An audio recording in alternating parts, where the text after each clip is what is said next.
I'm excited, Coney. ARMS, you know, this is like a throwback for us. The last time we did ARMS together was like in 2017 for San Diego Comic-Con. We saw Soul take it all the way to the top with Springman, and now being able to cast ARMS again after so long, it's going to be refreshing.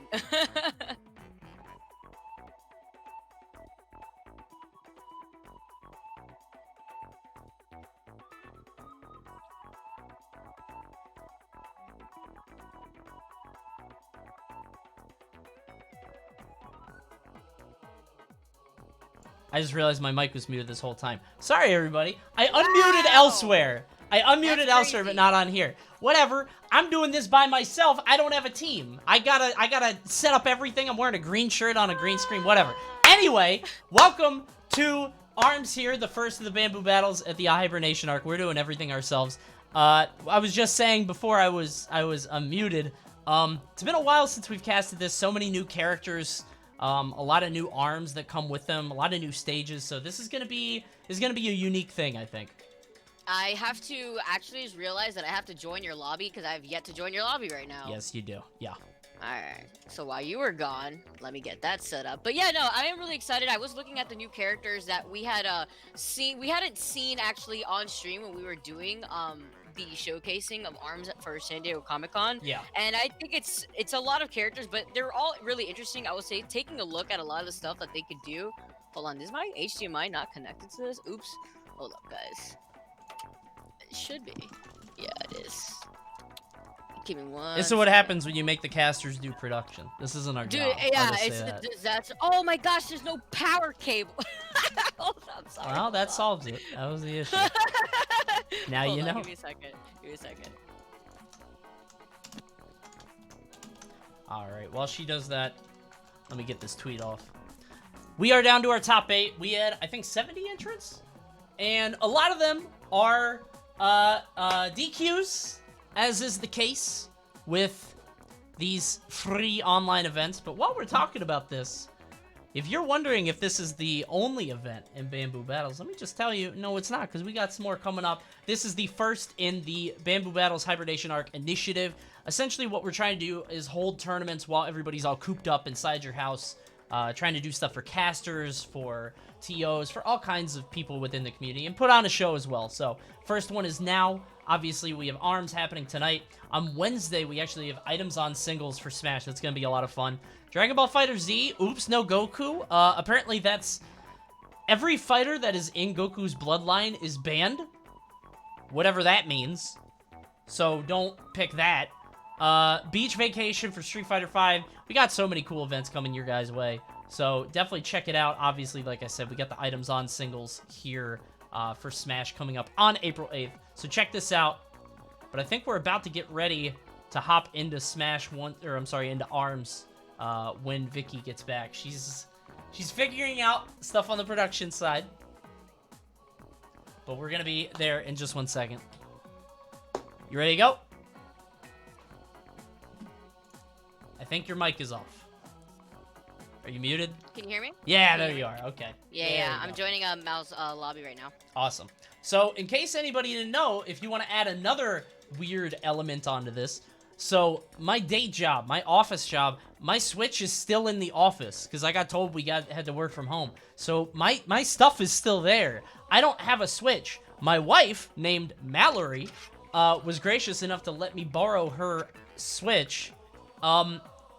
I got very lucky that ARMS was free. Otherwise, my cartridge is at the office. So we're a little stuck here.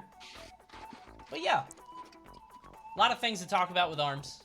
Obviously, so many new characters came out ever since we last commentated. So many new stages, and now we know an ARMS character will be coming to Smash, which I think is going to be the main character of the next game. If I'm being honest, I don't think if they were going to make it an ARMS character, they would have just put somebody in.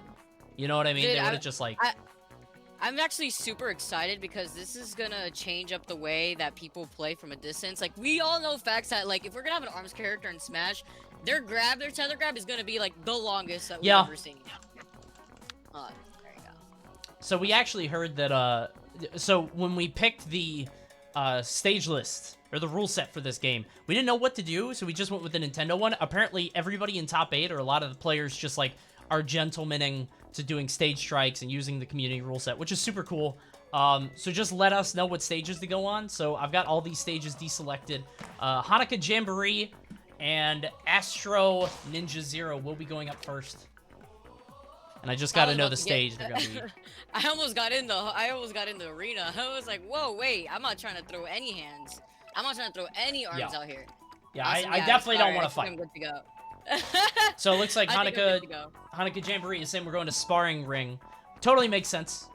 It is sort of, I remember everybody going to this stage when, bro, I picked sparring ring. I did it.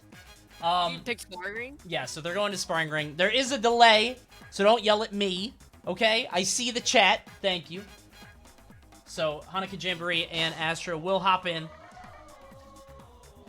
Now, seeing the bracket, we've been seeing Astro play a lot of Dr. Coil. Yeah.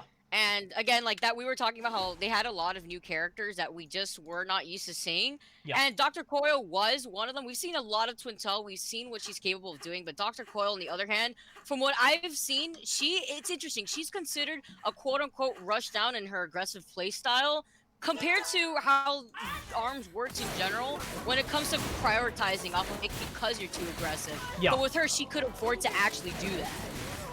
Yeah, I'm very interested to see how this character plays out here. We've got Astro against HanukkahJamboree. HanukkahJamboree, obviously on Twintel, sort of the mainstay for a very long time of the game.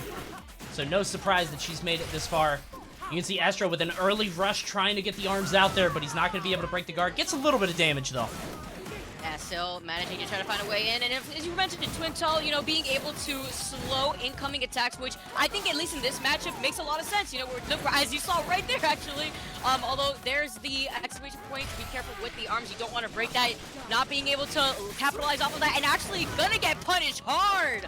Wow, only half a bar left for Hanukkah. Astro actually not only able to avoid that rush down, but actually able to get a hard punish off of it. Yeah, Hanukkah really struggling early on, but let's keep in mind there are a lot of games still left to be played. So the way that this tournament works is, you know, it's best of 3 rounds, and then that person, whoever wins that, wins a game, and then you obviously have to win. I believe we're doing 3 out of 5 all the way through, so Hanukkah still has plenty of time to figure this out, as both these guys just kind of circling around, trying to find their opening. Yeah, so if I'm not mistaken, I think Coil's using, that's double, oh god, what is that arm called? That's the Max Brass one, right? The exploding one. The exploding one? Yeah. That's the... Hold on. Is that the one with the fire element, actually? Yeah, I remember that one. Because that one just goes in your face and then explodes. I love that one. Seeing it all the time, so I like seeing the double. Looks like HanukkahJamboree really struggling. Nade, that's the name of it. Thank you, Chad.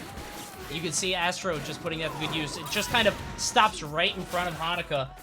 Right now, there's the invisibility. Tries to throw out the grab under the cover of darkness. And there we go. We're going to see a full rush. Is it going to be enough? Not quite. Oh, but the respect, not trying to go overextension right there. Actually respecting Hanukkah, allowing Hanukkah to come back at the same time. And that's the invincibility that we've seen Dr. Coil have too. Another thing that the character, I think Dr. Coil is actually ridiculous because the character uniquely could make itself invincible from what I've also been able to read up on. She could temporarily disappear while able to move around. So that's what you kind of saw right there. She was able to turn invisible temporarily while also moving around freely. Yeah. And it's an ability that is activated when you do hold up guard or after getting up after being knocked down. That's going to be the first game going to Astro there. Let's figure out. I forgot how jamming the songs are in this game. Yes. The music is so S tier. Just the presentation in general, like the arts, the art, the assets, and the music, and just the presentation of this game is just absolutely phenomenal. Really excited to see what happens with ARMS 2. When we were doing the presentation for this game on E3, D1 and I actually were jamming so hard to the intro song to this game that I had it stuck in my head for a solid month, and it was terrible. I needed help. Like I would close my eyes to go to sleep, and I would hear this freaking song in the back. I see the DNA lab. Go. You could see me put it.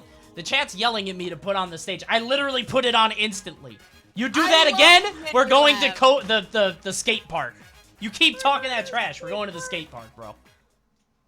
And what's interesting about DNA Lab, from what I remember, are the tubes and how they play around with interacting with the fighters too. It allows not only cover, but the high ground as well. Yeah, I'm interested to see how they sort of play around this. So what Astro's using are the double nades, which are a straight arm, so they go right at you. Meanwhile, HanukkahJamboree does have the chakram arm. I don't think it's the chakram, but I think it's the one that's sort of in that wheelhouse where it curves around. So you're going to see him sort of play around the tubes a little bit more. Now keep in mind, the tubes do stay down for the remainder of the match, so anything that they get out of the way now will be going on, you know, throughout. Good nade there. You see him, yeah, you see him trying to weave around there. Hanukkah now having to take advantage. And at the same time, you see Asqew having not only the high ground, but having the advantage over Hanukkah. But Hanukkah, ooh, try to answer back, but immediately gets shut down after that attempt to rush. There's that disappearance, and being able to defend while also disappearing at the same time, using the tubes as advantage for extra cover. It seems really difficult for Hanukkah to try to come back from this, but you know, you see the arms able to have that mobility option, you know, with the 3 missiles, trying to find a way to poke at Asqew, but it doesn't really seem like Asqew is not letting it happen. He's always out of the range for it. Yeah, we've got a very sort of slow pace here. Asqew doesn't want to use the rush, obviously, with the single hit left on Hanukkah, but Hanukkah might be able to convert this into a round win. Unfortunately, though, gets bopped by that nade there at the very end. Very close, but not quite enough. I wanted to switch to this perspective, but this chat won't shut up about split screen. So I guess we're watching both sides. The grab is out. HanukkahJamboree lets the rush go, but he doesn't get a lot of damage. And what's interesting is that Nate doesn't sacrifice necessarily the mobility that Dr. Coyle is what's like strong with her. Like her whole kit is about movement. And Twintel also can capitalize off of that when she slows things down when it comes to the punches hurtling towards her. But you know, the Nate trade-off here that Asqew is using is really allowing Asqew to complement Dr. Coyle's biggest strength, which is her flight and her third arm ability that she also has. Yeah, definitely the last character released in the game for a reason. It felt like they went all out. They're like, yeah, just give her all kinds of stuff. We can see Asqew using it to great effect. HanukkahJamboree, with about half HP here, struggling to land any kind of continued offense. He's getting a few hits here and there, but hasn't landed any rushes yet, if I'm not mistaken. No, not yet. He continues to shut down when he tries to do so. That's why you see him holding on to it a little bit more. He's just trying to find the window of opportunity. Ooh, but this actually may be it. But the get up into rush, the immediate aggression coming from Asqew. Not going to get hard punished for it, though. Although he's also not going to really get much off of it at the same time. I mean, a little bit of chip damage, but the rush! We were talking, but Hanukkah hurt us. Hanukkah able to actually land that rush, but not too far off from trying to even out this game. Yeah, I don't know if it was worth it. Apparently, it doesn't get him really any closer to a victory. One more hit from Asqew will put 2 games on the board. Only 5 seconds left, but we don't even need the timeout as Asqew going up 2-0. This is 3 out of 5, though, so I think Hanukkah gets at least one more shot to figure this out. Yeah, so far it's been 2-0 sweep from Asqew. Again, I just think the matchup in general just looks a little bit difficult for Twintel, but the advantage that Dr. Coyle has in terms of just being able to position themselves above her opponent, but also the fact that the nades are complementing her entire kit are just making it extra difficult. Hold on, let me get an answer.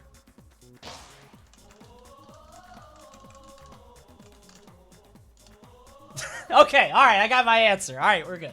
We're good. Okay. What was your question? All right, we're back. I just wanted to see if he was going back to the stage. No, I think I got it. I got it. Thanks, buddy. Thanks. All right. DNA Lab is back on. So Hanukkah going back to the same stage. I don't know if he's going to have a switch up of arms. He is taking a little while here in sort of selecting his character, so he might be switching stuff up. Asqew, of course, confident as ever. He's got the double nades. I can't imagine he'd be switching off. No, yeah, we saw the tri-bolt, I believe, from Hanukkah. I believe we also saw the Coolerang as well, unless it was a different version of the Boomerang, but I do believe we may have seen the Coolerang. Through the ice chains, I could definitely see why Hanukkah was using the Coolerang and tri-bolt combination. Yeah. But the thing is, he wasn't really able to capitalize off of temporarily like refreezing your opponent over and over whenever they try to counter, because Astro just didn't have to. He was blocking a lot and disappearing using the passive ability that Dr. Coil has. Yeah. And in that, I feel like that's where we saw Astro get more momentum in the match.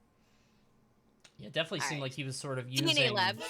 Yeah, it's actually, honestly, low-key one of my favorite maps. That's your opinion.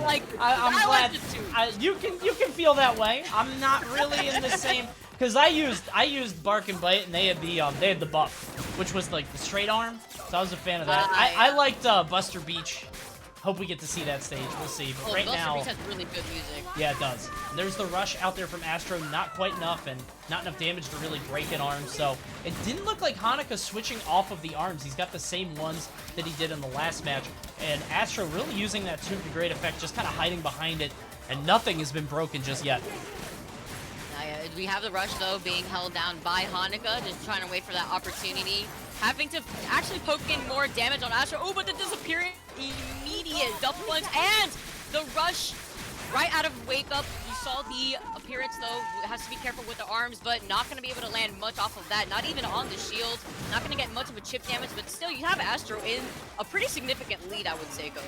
Yeah, this is just sort of par for the course of how the rest of this set has gone. Hanukkah has just sort of been struggling to lock Astro down. Astro is just landing hit after hit. Really comes down to the movement. If you watch WSF HanukkahJamboree, he's actually not playing much in the air at all, which is sort of what you want to do usually with Twintel, but I think Astro is just so good at locking him down, and WSF HanukkahJamboree is sort of having to play around that. As Twintel, if you're in the air, which usually isn't a great place for a lot of fighters, but she does have that dodge she can utilize. And here, he actually has Astro in the corner, hasn't backed up, has the rush. If he can get it working, gets the grab, 1 second left, but it's not enough. I think he wanted to activate it, but he just did not have the milliseconds left to be able to let it pop.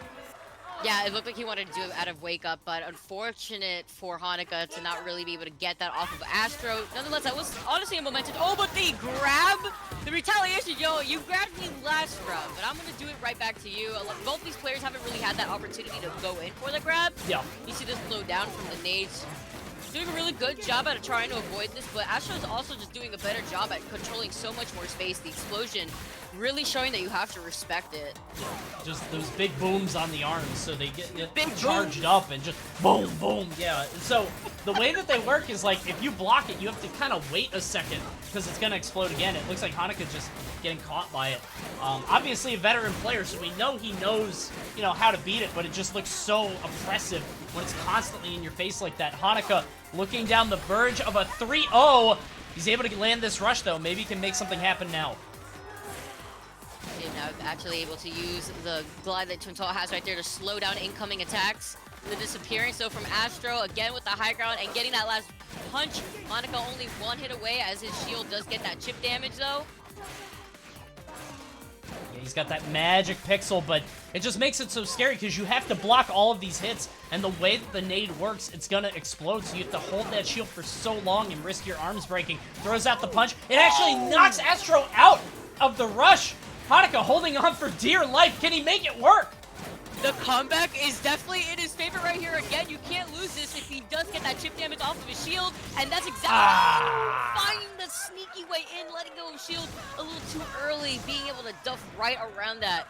And you have your winner currently, Astro, being able to proceed with Dr. Coil. Yeah, Astro Ninja Zero, apparently the first seed of the tournament, sort of the favored winner, and definitely showing a little bit of dominance there, going up 3-0 against HanukkahJamboree. Put up a very valiant fight, and it seemed like if the match kept going, if they kept playing, might have been able to figure it out.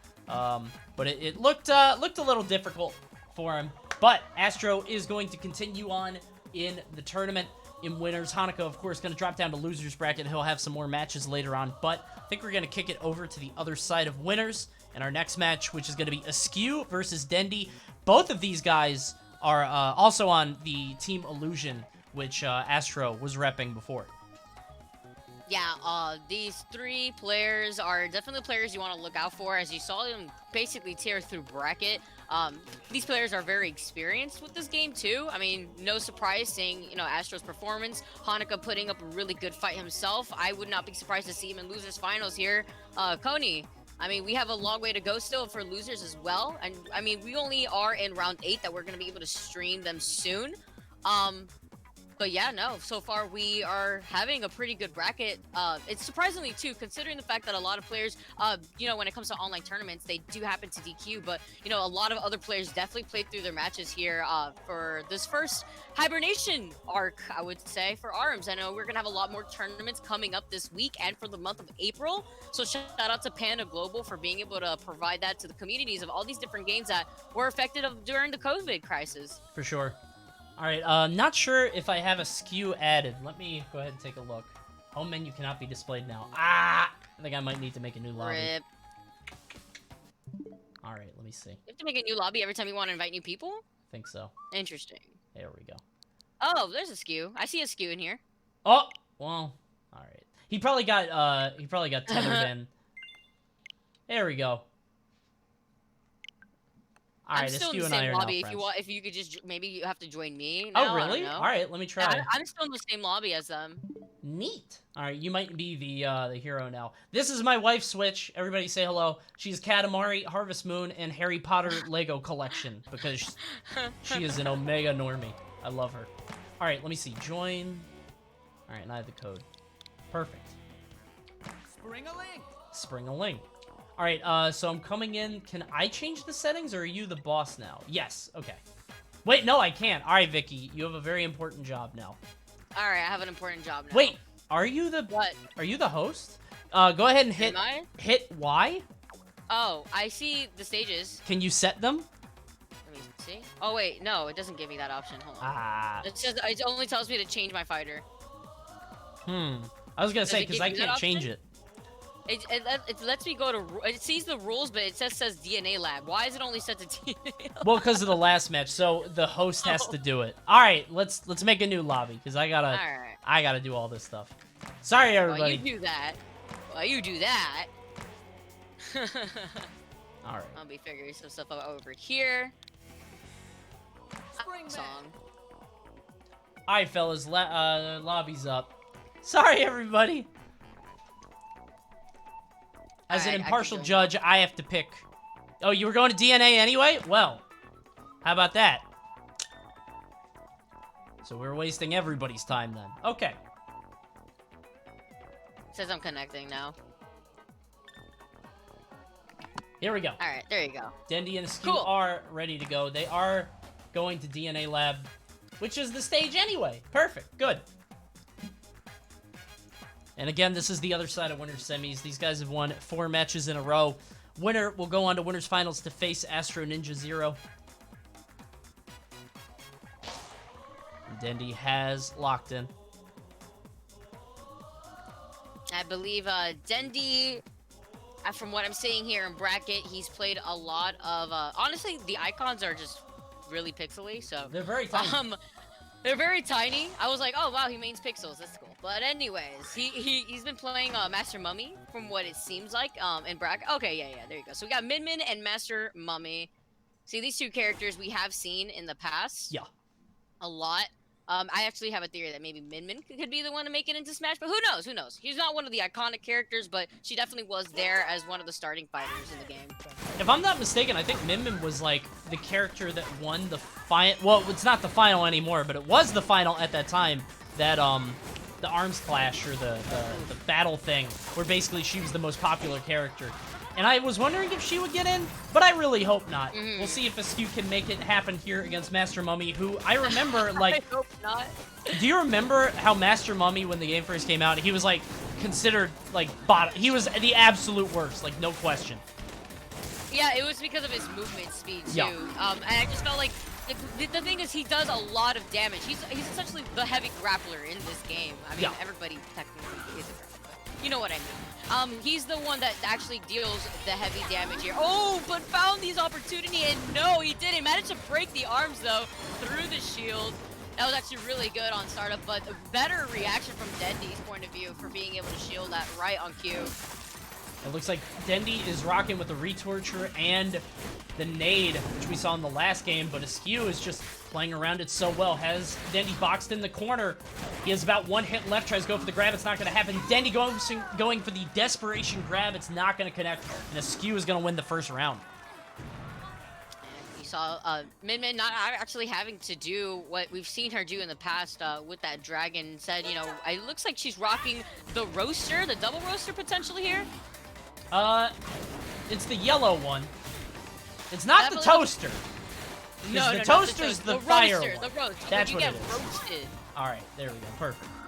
Asqew does have the rush on deck. Wow, the immediate activation on both of them. Probably on the same frame, but Asqew is going to come out ahead there. And just do fire damage over time, too. Here's the nade. I You like can see Dendy. using the tube, too. Yeah, he's trying to play around it.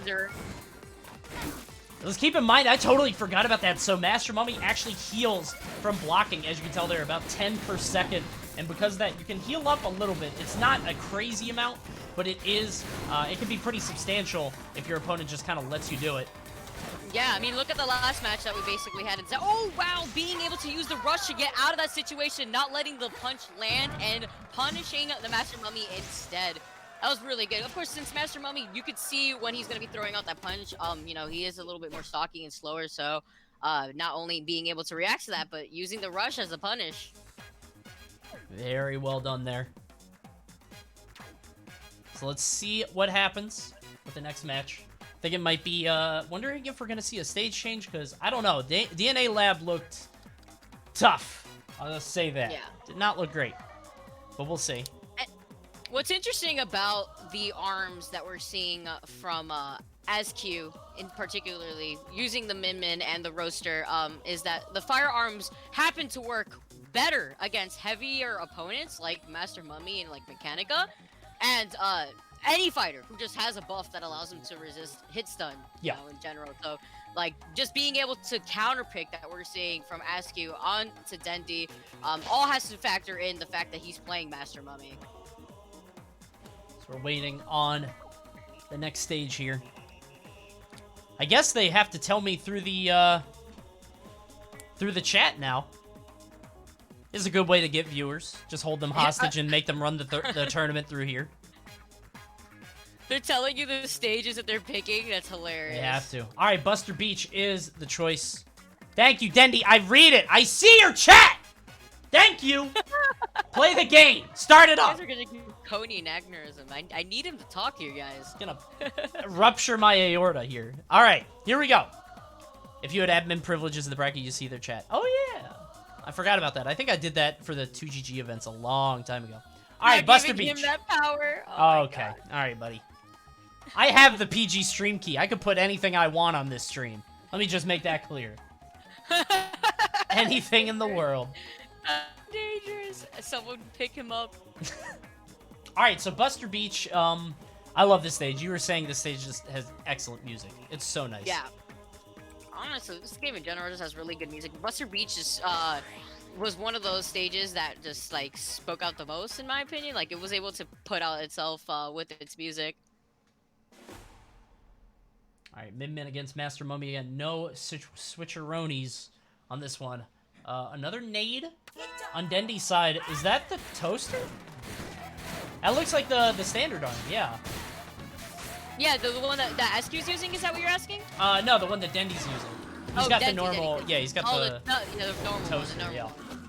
Meanwhile, on the other side, Asqew just trying to get these hits off.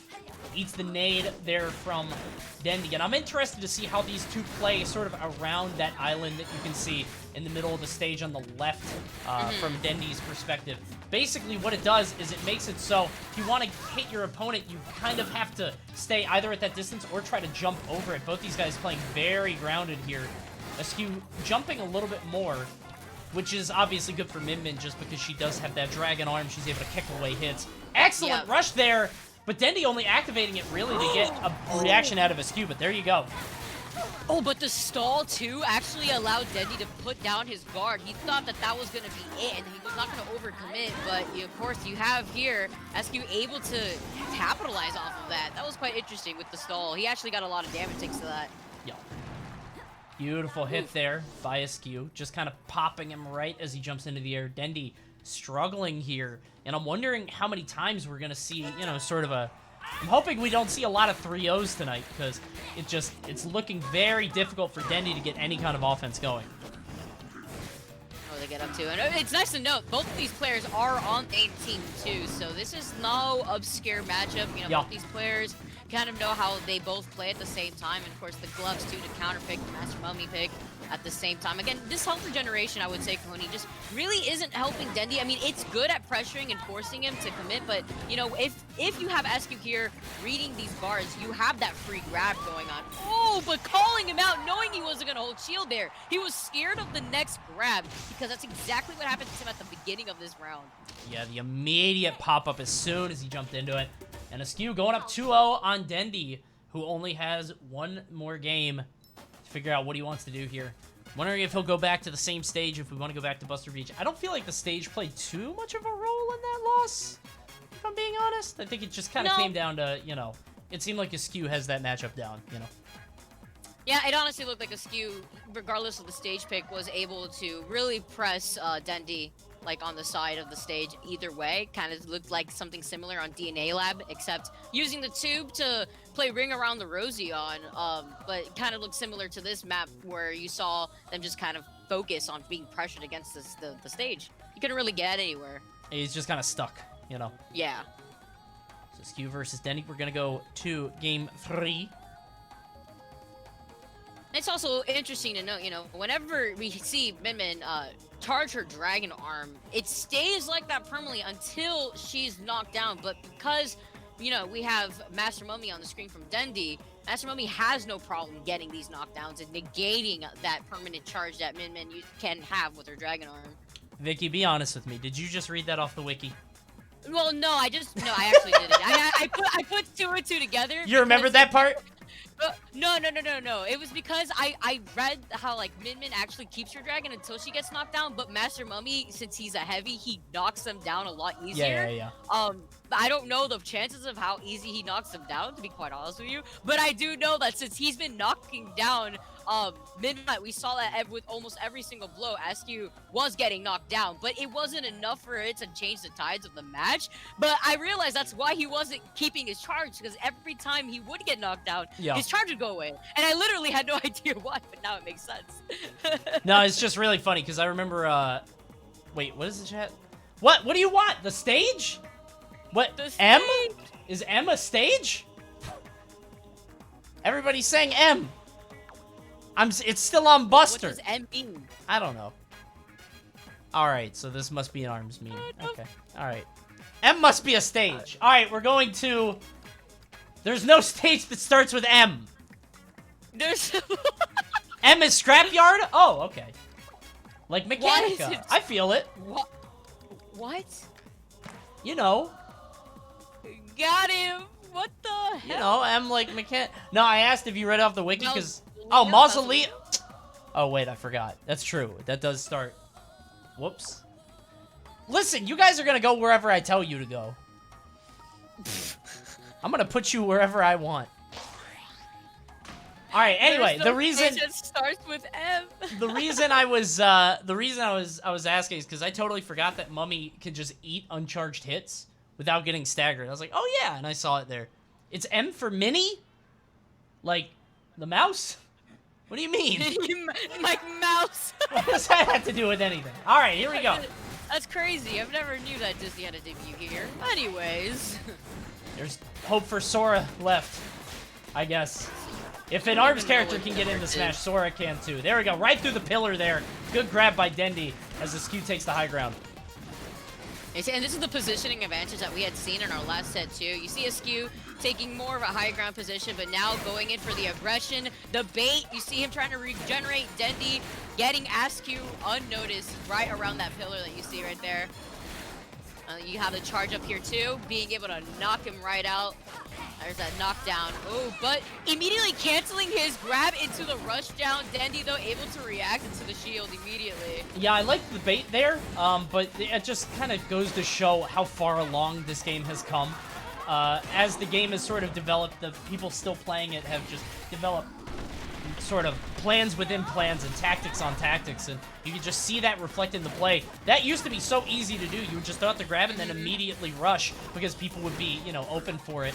But as the game has developed, you definitely see a change here. Dendy kind of producing a change himself against Asqew. He's looking like he might go up around if he could just get a single hit off.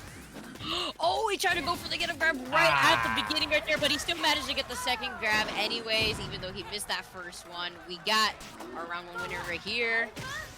Again, this seems difficult in general. The aggression that we have from Min Min versus Master Mummy, Asqew's just doing a really good job. Yeah, you could just kind of play around a lot of what Mummy wants to do just because he's such a large character. You could just, he's so much easier to hit just because of his big hurt box. And it does look like Dendy's trying to get off his healing as much as possible, but Asqew was able to throw out that grab early and sort of disrupt that. Asqew using that rush.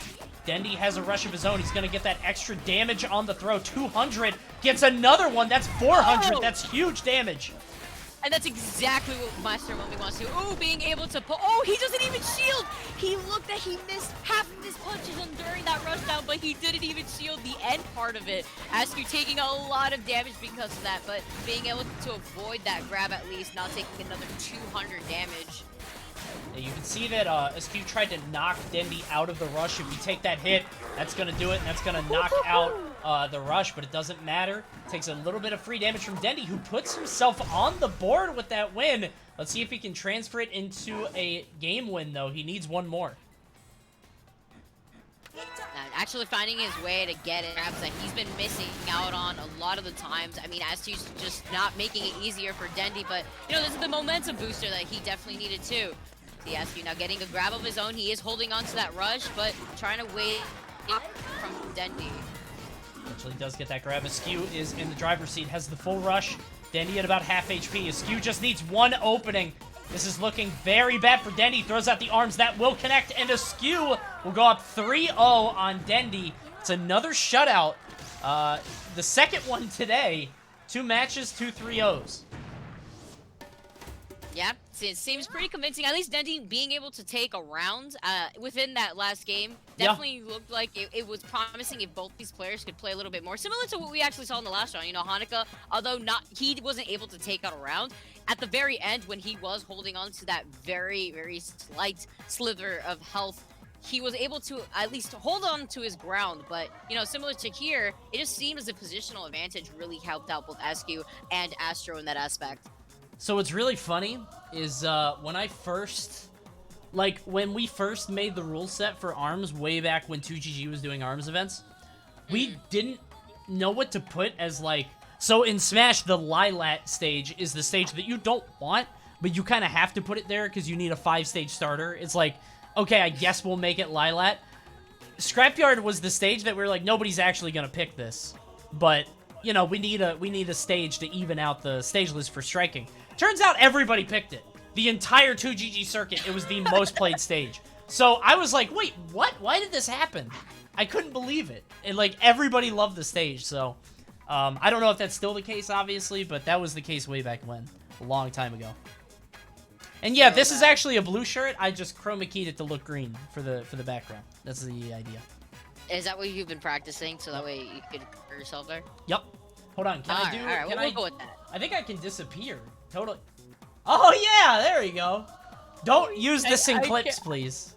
There you go. Please don't do anything. Are you a floating head? Sort of. I still have the Evo logo, so there we go. That's good branding. All right. Oh, walking advertisement. Coming up next is going to be Steelhead versus Dastardly. Let me see. Steelhead, I think, is using Max Brass. I do remember that name. Big Max Brass fan. Oh, in the man, past. the big boy Max Brass. I love that character. Might have switched over, but... All right, let's see. So this is going to be losers 7ths? I think it's 8ths, actually. Losers 8ths? I mean, it's for 7th, right? Oh, yeah. There we go. Steelhead is Max Brass. Dastardly is Coil. All right. Here we go. Do they both have me added? Josh, help. Help. Papa. Josh says put losers semi-quarters. All right, I don't even think that'll fit. Losers semi-quarters.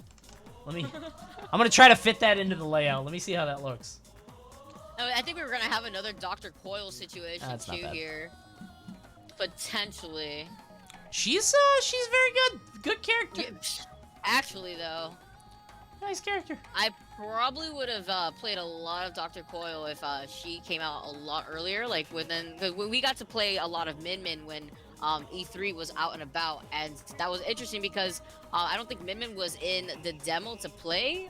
Don't quote me, but I don't think she was at the time. I think she was one of the ones that came in at the very end, and then everybody was able to play her as one of the like first quote unquote new, but she wasn't really. Which character? Min Min.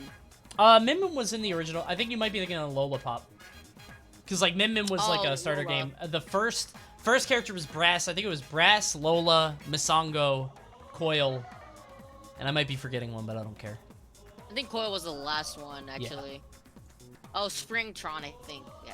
Oh, yeah, Springtron. I forgot. That doesn't count. That's like, That you just doesn't put out count. Springman again. It's fine. It's Springman, but it's robotic. All right, fellas. What's the stage? Dastardly. I'm gonna leave on split screen for Dastardly so he can watch the footage later since he's such a big fan.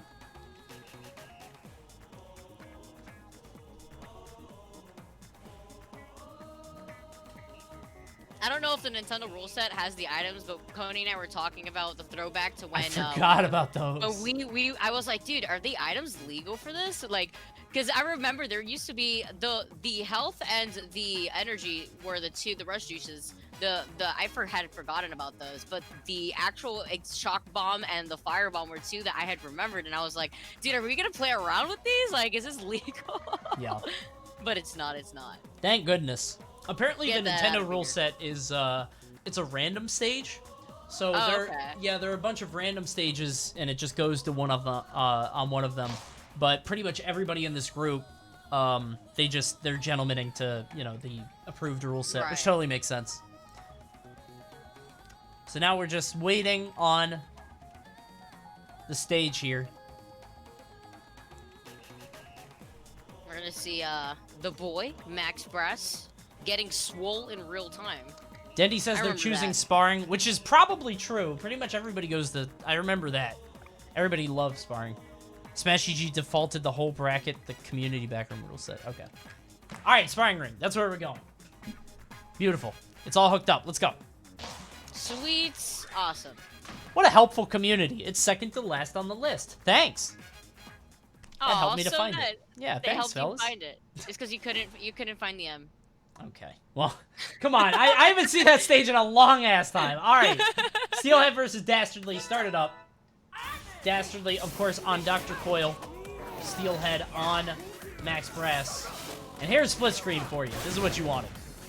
Yeah, and fitting too, I would say. Steelhead playing as Max Brass, repping the Steelhead. Yeah. I see you, dude. God, I love this character. So when Max Brass charges up, gets so buff, does more damage. If he gets the grab, it's just so strong. When he gets knocked down, he can lose it, but until then, he's just so Dude, strong. he gets super armor. His arms get huge. Yeah. His grab damage gets insane. It's absolutely ridiculous. But Dastardly hasn't even taken one chip of damage. Oh, and as I just said that. Finally. Man. Man. Going But invisible, it's- though. Yeah, going invisible, but Steelhead, you see here, now trying to rush it with the rush. Look at the damage, though, being done. Can he come back from this disadvantage? The invisibility, getting away from that grab range and able to retaliate back. Now Steelhead can't afford to make any mistakes here. You see Dastardly with a clean beginning, although almost not getting touched. You see Steelhead making sure that that is not the case. Yeah, so close. He was all charged up, so the comeback factor might have happened, but not quite, as Steelhead does lose the first round. Dastardly coming out ahead here on Sparring Ring. And Dastardly does have the rush. He's going to let it rip. Steelhead betting a little bit too much on that grab. He's going to eat 355 for it. Yuck. And a grab at that too with 150 tacked onto that. Doing a really good job at applying this pressure. Dastardly just keeping Steelhead in the corner, not allowing him to have any sort of breathing room. Yeah, it looks like Steelhead's arms just... His nades aren't working as effectively as you feel like they should. The parabola on Dastardly's side, along with, if I'm not mistaken, that is the roaster, yeah. So, just, I feel like the Parabola is so good at kind of blocking any hit that Steelhead's trying to throw out. It just blocks the nade, and then the Roaster's coming in behind it. Just really no options there for Steelhead in that first game. Yeah, unfortunately for him, every time he tried to even get in a buffed up charge there, it just was shut down by a grab. So hopefully, you know, he's able to try to make that comeback.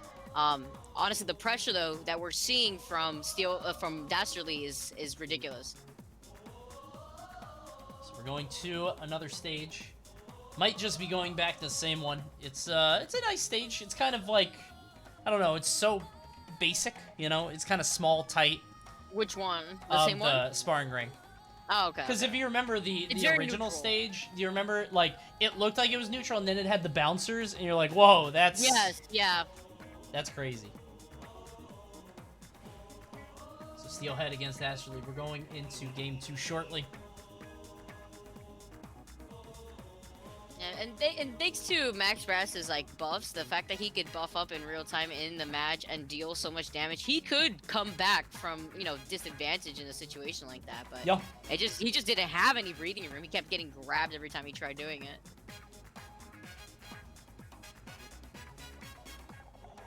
Thank you guys for joining us for the Bamboo Battles, this Hibernation arc. This is the first one. It's ARMS, obviously.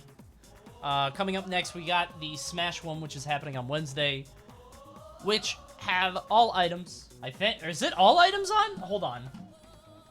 All items for Smash or for this? For Smash. It Oh, says so items on. Yeah, I think items are on. Yeah, it's okay. So But basically, all items? I mean, maybe question mark. I don't know. Maybe set to low or something. Low, medium. That's the chaoticness that you want, though. Yeah. Sparring ring, the stage is already set to sparring. You don't have to tell me. Just go into the match. You're making this so difficult. No, I didn't mean to. Start it up. Go. Go now. Please. They're going to Mausoleum? I'll put it on that. Don't joke. Oh, wait. Do they mean it? Please. I love Mausoleum. It's actually Mausoleum? Yeah! There we go. All right, Mausoleum is one of my favorite stages. All right, go. Go. Go. Cody, this is a nightmare. Go. Hanukkah's popping off. It's so funny.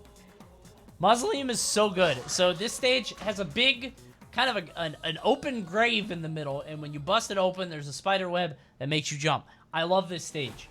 It forces you to either play on the outside and have a very sort of long war of attrition match, or you can get aggressive, try to break that spot in the middle with some throws, and then you might be able to open that up and get some jumps off. You already see the automatic aggression coming from Dastardly. He does get shut down from that, and thanks to him getting knocked out, Steelhead was able to get a bit of a buff there. You see no change in arms on either side.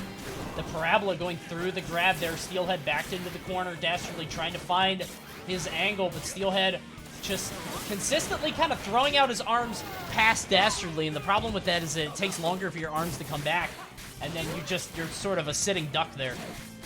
Yeah, you can't shield too at the same time. Oh, but being able to break through those arms and able to rush down immediately with the KO, finding his window of opportunity, is Dastardly. So that's another round down. Steelhead just struggling to make it work. And the middle is still open. Let's see, the grab is going to knock him to the side, so not landing in the middle. That grab actually might... Yeah, that grab might throw so far that you can't, like, knock them onto the center part, because it might just hit them across the stage. I wasn't entirely sure. Oh, the Parabola.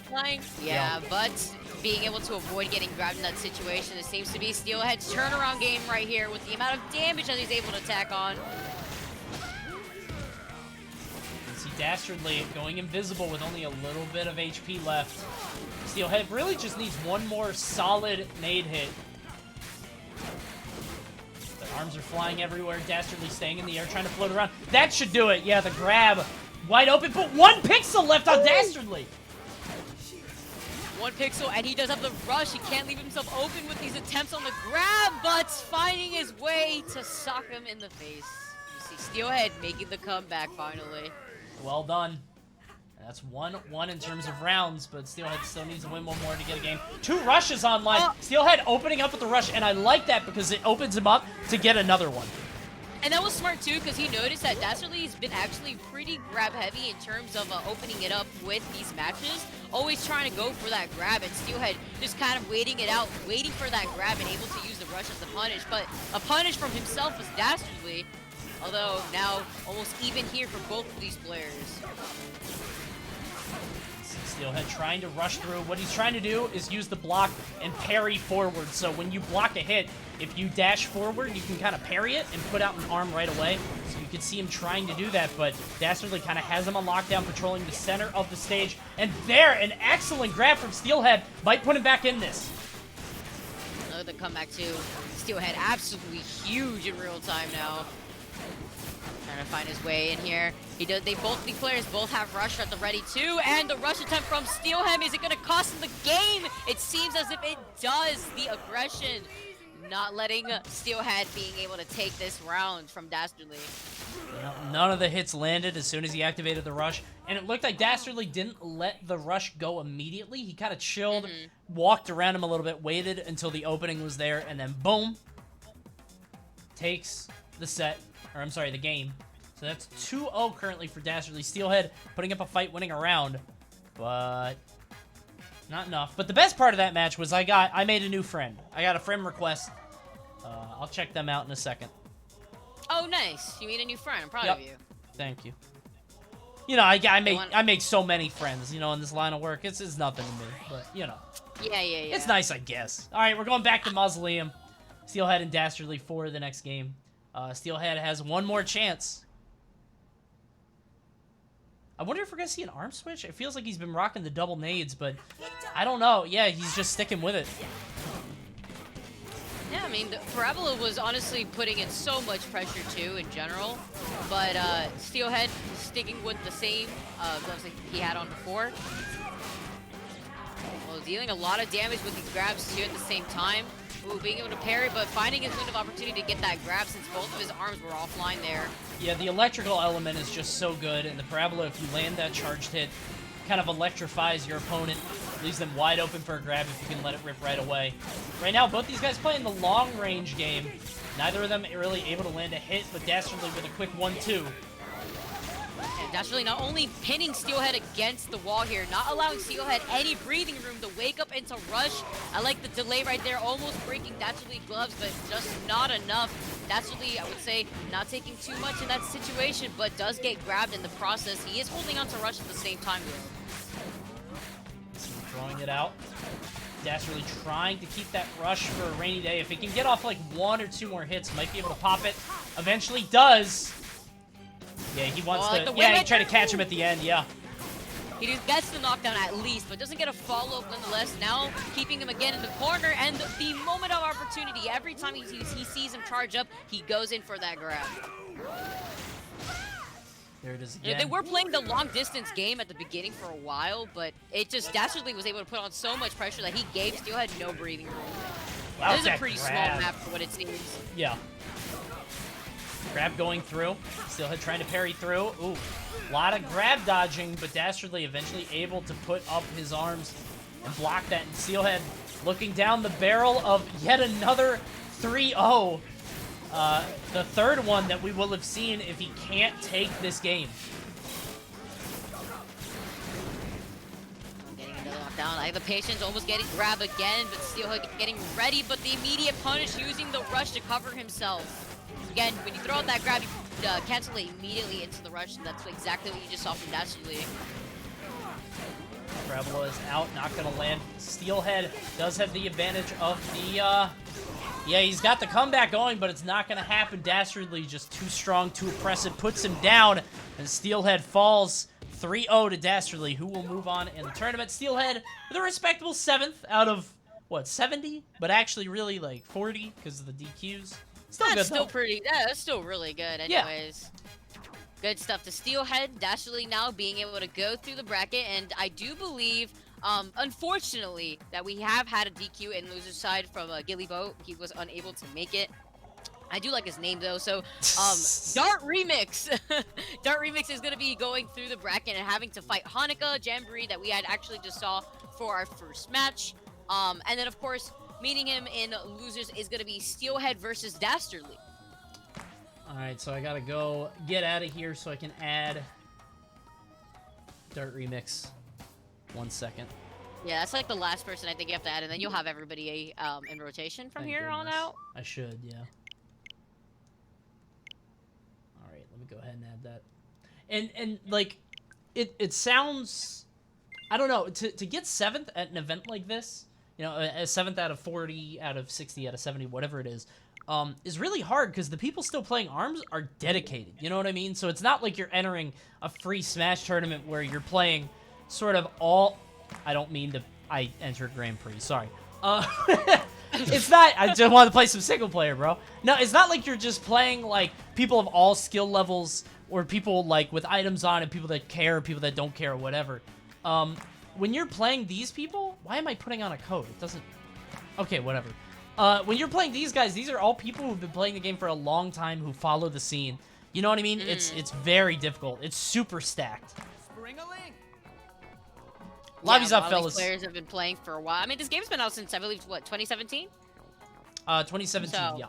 Yeah, you know, a lot of these players have had a few years already to craft up the meta and able to work with the new characters to the best ability. I mean, you have the counter picks coming out. We've seen that already happen in full force. So this is losers semis? Yeah? Is that? Yeah, let me join your lobby, though. It's a new lobby again, right? Yeah.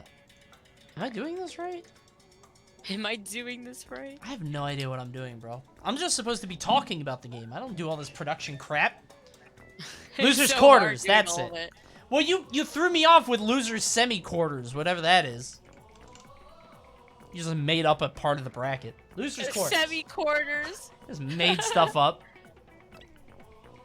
Yeah, we're in losers quarterfinals. Alright, fellas. What's the stage? Is it sparring ring? I'm gonna put on sparring ring because it's probably sparring ring, right? Be honest. Are we going back to sparring ring? Probably. I don't know. It's usually what we do, right? I'm having a matching contest with Dartremix. I'm going with the theme of the song. So that means that Gilly Boat, yeah, out at 7th place along with Steelhead. So we have those two at 7th. Meanwhile, Hanukkah and Dendy are guaranteed at least 5th along with Dastardly and Dartremix. Yep. They said Snake Park. They did not. Shut up. Don't lie to me.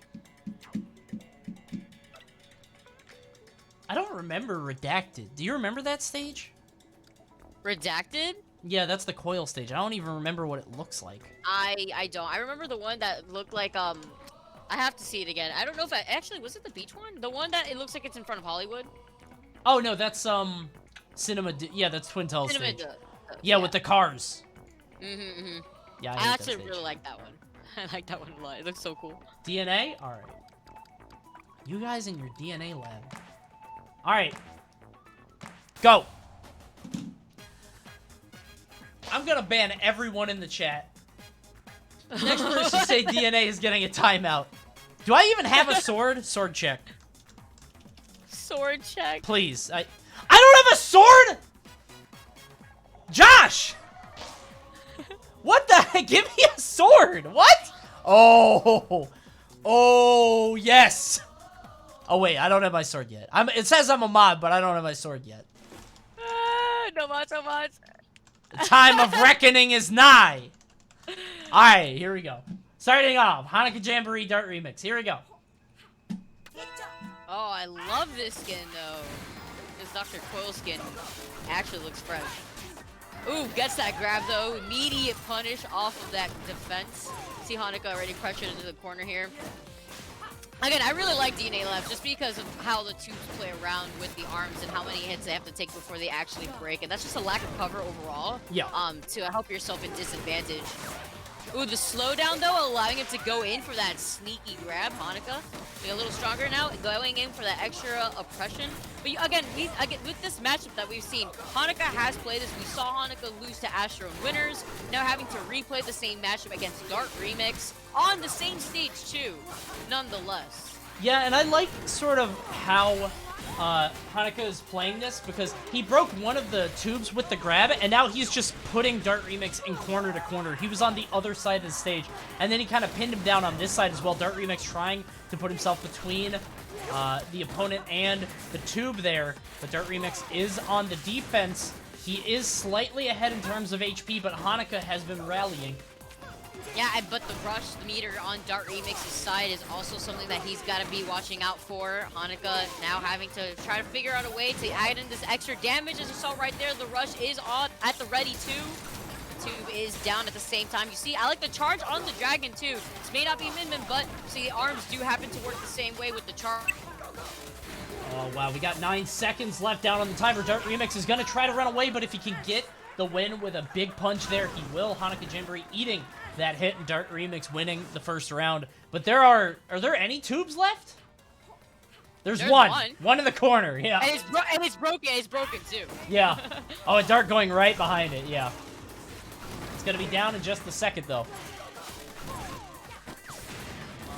Right here coming from Hanukkah, you see, at the same time, not only slowing down, but being able to react to the charge of Dragon. They just have to ready. Oh, but the shimmy shade to the side and immediately hit Dart out of the rush attempt. Hanukkah now having the rush advantage, but continuously getting knocked down by this charged up Dragon. Yeah, Hanukkah, that was the best thing he could have asked for, but even with that hit, he's still falling further and further behind, and the problem is he's not able to activate his rush, so he's not able to work on the second one. Dart got 2 rushes before Hanukkah used his first one, basically, and now he used it. A little bit too obvious that Dart was ready. He does have him in the corner again, but Hanukkah not able to put on any kind of offense. And because Dr. Ko has that third arm as an advantage too, having the double dragon add in pressure, taking care of just so much space with the beams, but also the respect that you have to put onto that is extra pressure for Hanukkah. So Dartremix having to keep Hanukkah at the corner here. Not looking too hot, but definitely still doable nonetheless. Nice punch. Oh, tries to land the grab, but you can't get the grab. You just get a little bit of extra damage on that, and a lot of charge because you are throwing both arms. I think he had the rush anyway, but tries to pin down Dartremix. He does have the rush. He does let it go. He's trying to break through, getting a lot of chip damage. That's going to do 60. Hanukkah has him in the corner. What's he going to do? No grab. Tries to throw out the tri-bolt. Nothing going to happen. 10 seconds left. Next hit should do it, but Dart doesn't even need to use the rush. Lands the hit, gets the round and the game. That was fantastic. Not only coming back from a disadvantage, but still able to take it. That was really close for Hanukkah. Hanukkah doing a lot better of a job, at least this matchup, compared to what we saw versus Astro. I would really give it to the fact that maybe the Dragons having to stagger and add in that projectile for that extra pressure is allowing Hanukkah to be able to react better. But again, it's just not enough considering the fact that he wasn't able to get in that chip damage and that pressure that he needed to stay onto Dart with. Yeah. It was looking pretty tough there. Hanukkah definitely, like I said, he lost the first set 3-0, but it looked like if the set kept going, he might have been able to take some games off. And it looked like he almost had it there, but Dart just outpaced him just a little bit. Just to make stuff clear, if you're going back to DNA Lab, you don't have to tell me. You can just go back. Go just ready up. Please, just play. Scrap. I would say for the DNA Lab in particular, it really did look like it was helping out both players. But once that last tube was out of the picture, you saw that you had Dart at the corner a lot more with respect on a Hanukkah. Yeah. And it could be because of the fact that Hanukkah was able to not only parry off the third dragon arm better and more consistently with time, but yeah, no, we're going to what, scrap? Yep, scrapyard it is, which, again, I thought this was going to be, like, the meme stage that nobody wanted to pick back when we ran rule sets, but now people are like, you know, people like it. I'm wondering how HanukkahJamboree wants to use... I assume he wants sort of the high ground here, or at least maybe if he can pin down Dartremix in the corners of the stage a little better. Maybe that's what he's going for. Oh, we do have a switch up. Oh, no, we don't actually. I thought it was a different arm split. Now it's the same thing. I was going to say, having the third arm as the dragon, I feel like in general is so tricky, but Hanukkah is still able to move around Dartremix after these dragons do come up and is really used to the timing pretty well. Yeah, Dart just getting the high ground early, has not relented yet. Hanukkah playing very well around it, though, still getting a lot of hits, and it can usually be a very bad spot for your opponent if you're on the high ground, but Hanukkah playing around it beautifully, blocks the rush, has one of his own, though. Oh, we have the warning, though, for one of Hanukkah's arms right here, but being able to get the rush at least on Dart, absolutely huge there, as Dart did happen to miss his rush, as Hanukkah was able to shield it, although, of course, that shield chip damage does really go a long way at the same time. Ooh, big zap, Hanukkah in the corner again. Oh, I love that setup. Uses the third dragon arm to force a block from Hanukkah, throws out the grab, and Dartremix gonna take the game without expending the rush. Where does that third arm even come from? I'm confused here. I don't know. I guess it's lore. Chat, help. Where's she getting that? Oh, wait, it's her shoulder, right?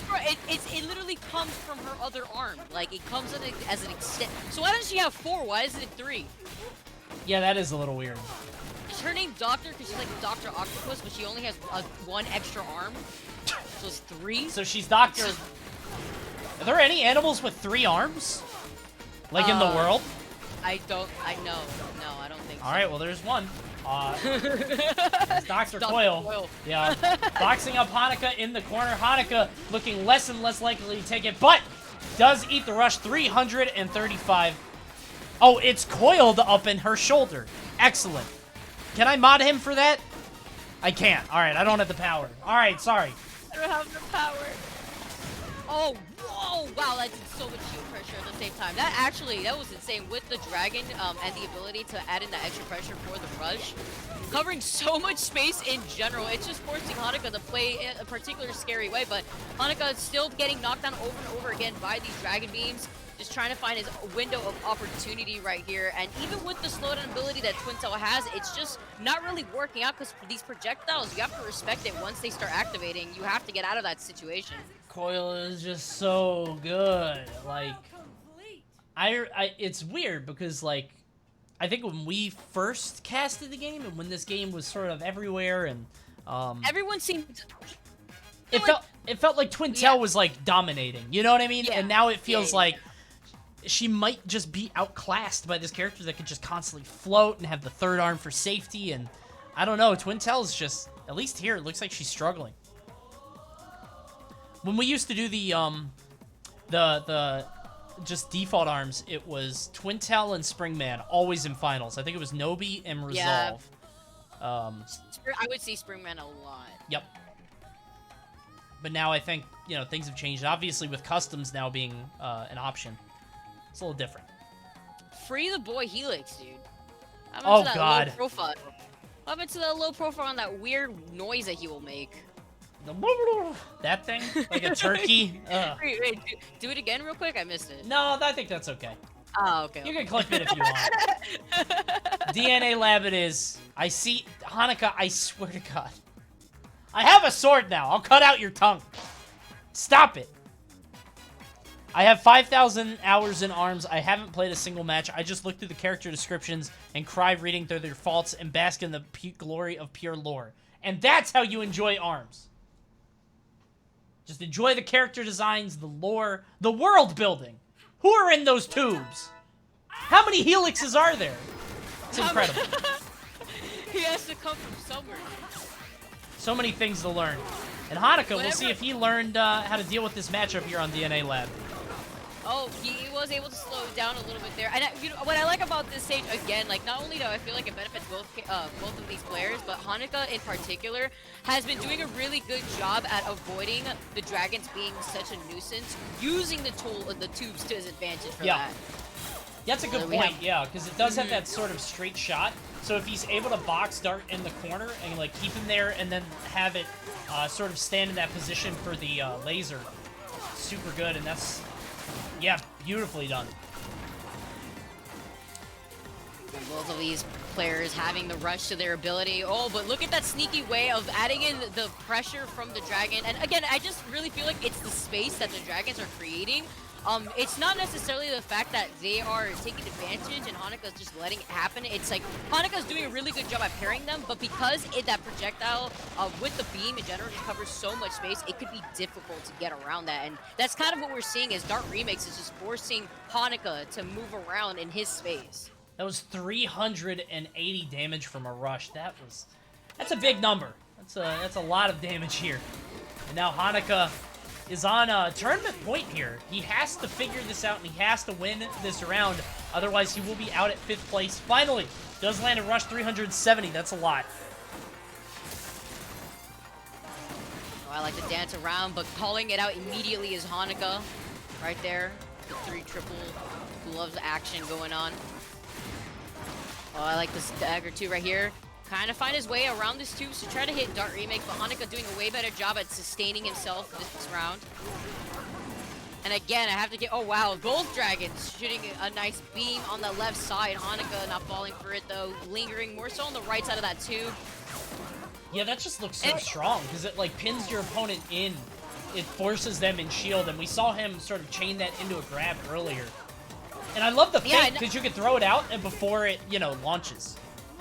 And not only that, too, like, let's say they happen to just shield one of the beams, you have the opportunity to go in for an immediate grab, too. Yeah. Like, if your third arm just happens to have the Dragon Beam, you know, you already know that they're going to try to shield afterwards, so you just, you know, condition your opponent to go in for the grab. Dart only a couple more hits away from moving on then in the tournament.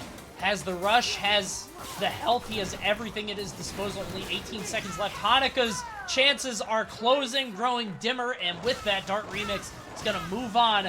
HanukkahJamboree falling at 5th place.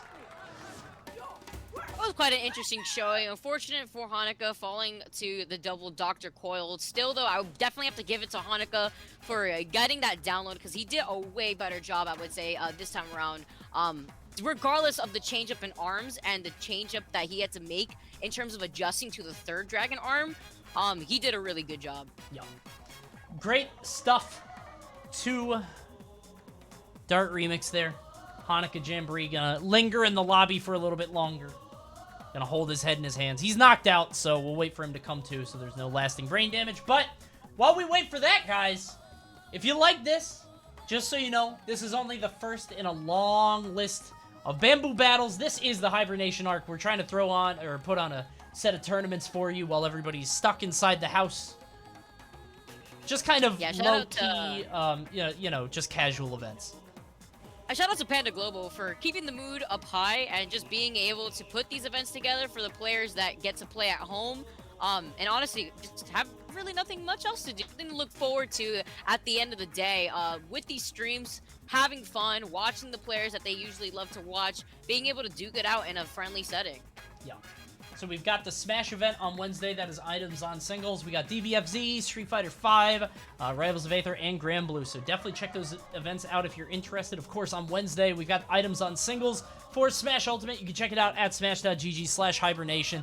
Just wanted to sort of put on a series of tournaments, very low-key, very casual, with the intention of supporting commentators, players, event organizers, all kinds of things in the scene. That is the aim of the Hibernation arc of the Bamboo Battles. And if you want to know more, you can actually join our Discord at discord.gg/pandaglobal. Got a very active community in there. There's the Pan-chan and that unholy hellish abomination on the right that I did not sign off on, known as Grand Pan. He's a nightmare. And also, we've got a very important cause here. Guys, we were making a lot of jokes. We're having a lot of fun. But very important stuff here.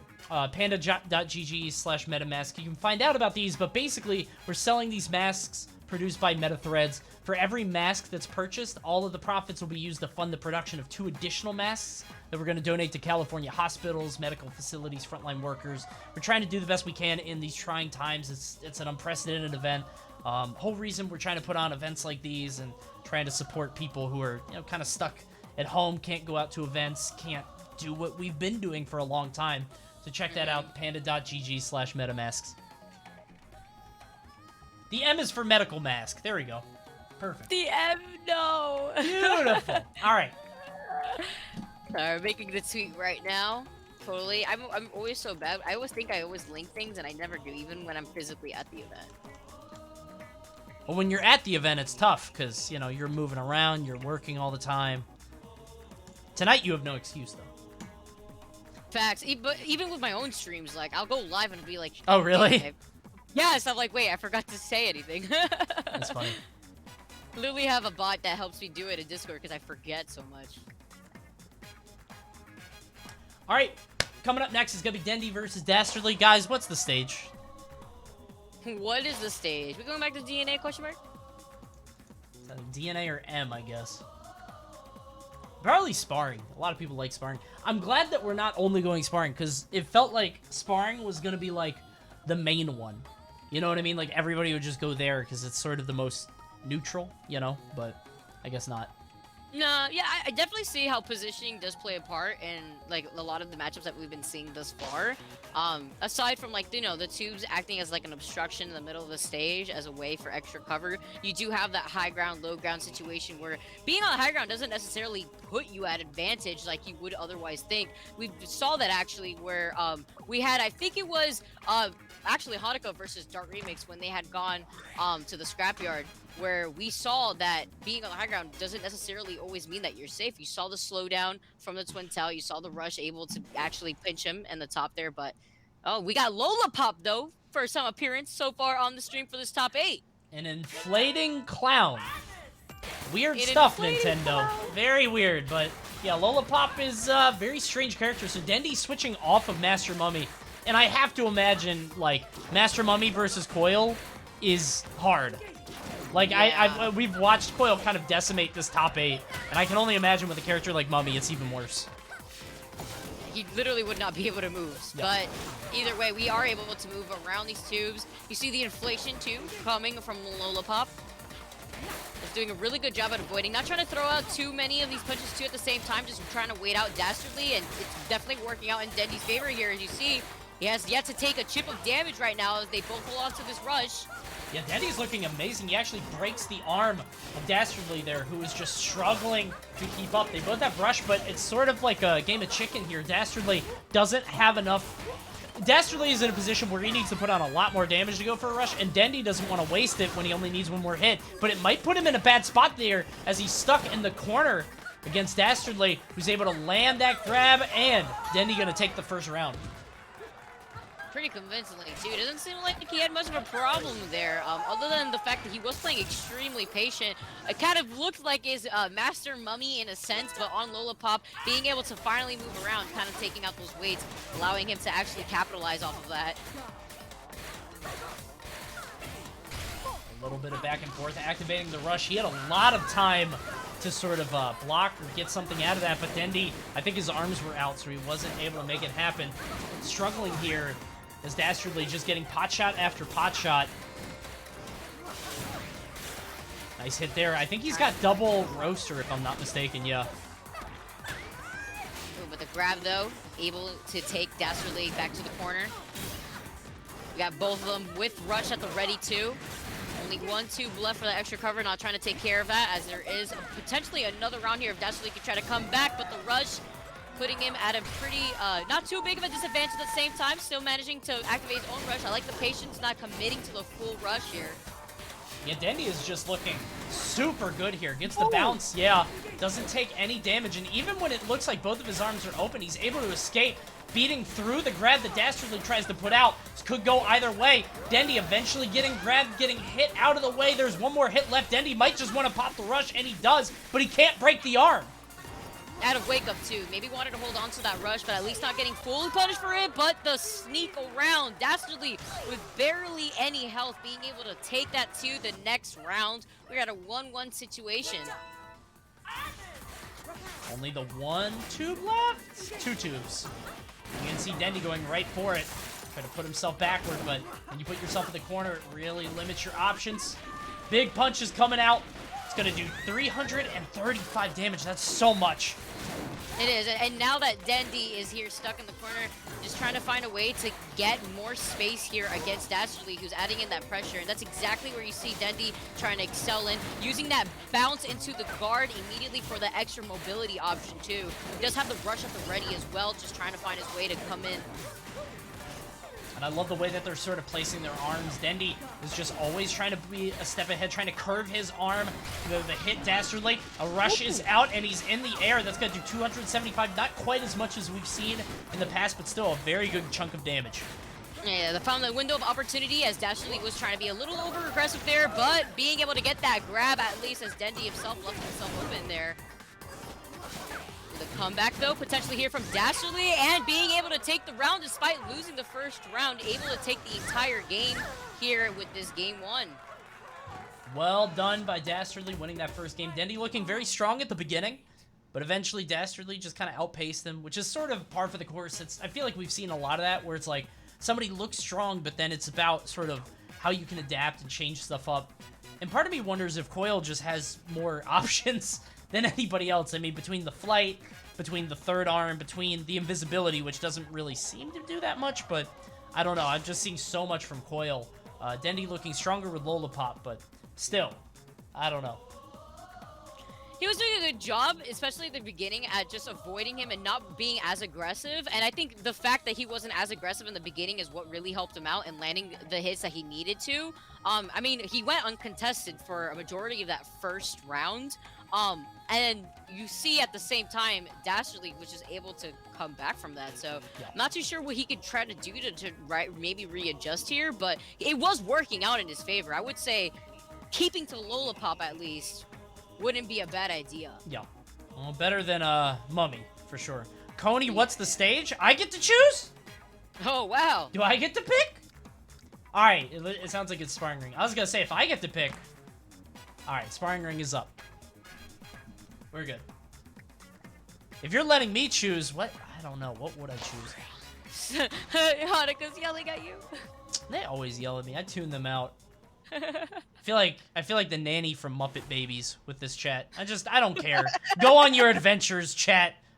Just, it's almost your bedtime, okay? Just stop. All right, here we go. Sparring Ring. All right, and sticking with the Lollipop 2 here. And I actually like this idea, just the fact that he's going to be able to use the close quarter space that they have to work with in this map in particular to add in the mobility that Dendy's been using with the bounce option mix-ups. Nice punch there from Dastardly. Both these guys lock in and rush at the same time. What's going to be the play? 80%, but Dendy not getting knocked down. There's been no knockdowns on either side for a while here. Finally, a grab is going to land. Dastardly going to put him in the far corner. 2 rushes are online. We are invisible. There's a rush from full stage, and he's going to pay for it. Yeah. Gets shut down almost immediately, and that was a good call from Dastardly, predicting where he was going to start up with that rush on the right side there. He's continuously been putting on pressure, predicting where Dendy's going to end up being, and finding that window right there with his own rush. You throw out the first punch first, but you got to be careful with that rush leader at the ready. Could cost you the game. So now Dendy struggling here as Dastardly just puts him down over and over and over. The nade and the tri-bolt. That's tri-bolt. No, tri-bolt's the horizontal one, right? The vertical one is... there's one that's horizontal and there's one that's the vertical. The vertical is like the Resident Evil 3, like the Nemesis launcher, right? That's what it looks like. It's just a lot of rockets. All right, Dendy with the rush online. Dastardly working on one of his own. Almost has it. And Dick lets it rip! Huge rush. Breaks the arm. 90. Not as much damage as he wanted, I'm sure. It's the Hydra. That's what it is. Okay. Thank you, Hydra. Jack. But breaking through that grab, not going to get much off of it. Going immediately for that defensive option, holding up the shield. And one of his arms are crying for him. Dastardly having to be careful. You do have the rush here coming from Dendy, but the pressure being put on Dastardly from Dendy is immense. He's not able to get around the corner, and Dendy not even having to use rush, just saving it for this next round. Which is super good. If you could just hold on to that resource, it's amazing. But it's not enough to win him the game yet. He has to win this final round here as the Hydra and the nade is just doing so much for Dastardly. Okay, that was quite interesting, actually. Using the whirlwind, actually, to his advantage to capitalize off of that, almost trying to combo it into the rush. Oh, big grab. Yeah, going all the way across. Oh, breaking through that grab though immediately. They got a little antsy on that one there. Dendy trying to fight his way back. Dastardly has the positional advantage, but the grab isn't going to land. Dendy trying to be on the offense, but Dastardly just always holding back. The rush is out, but it's not going to connect.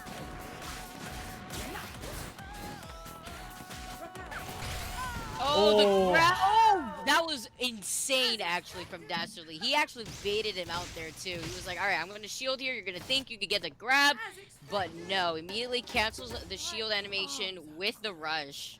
Yeah, it seemed like he just, he sort of let that shield go. And the instant that Dendy did anything, he only needed really 1 or 2 more hits with the rush. So let it rock. Even if you don't get damage, you get the chip damage. And maybe you'll break an arm. Super well done by Dastardly. That looks big brains, dude. So it looks like we're locking right back in. So I wonder if we're going right back to sparring. If so, don't tell me. Just play. Please. Have these all been... look like he's ready. Have these all been 3-0s? Thus far, yes, we've had only 3-0s. I mean, we've had, of course, the, last game we had a round at least taken from Hanukkah. Hanukkah was able, I believe, to take a round at least. Or not a round. Actually, yeah, he was able to take a round. But not the game, unfortunately. So they've all been 3-0s thus far. Buster Beach? Oh, hell yeah. Yes, finally. Got to see that stage earlier. I love this stage.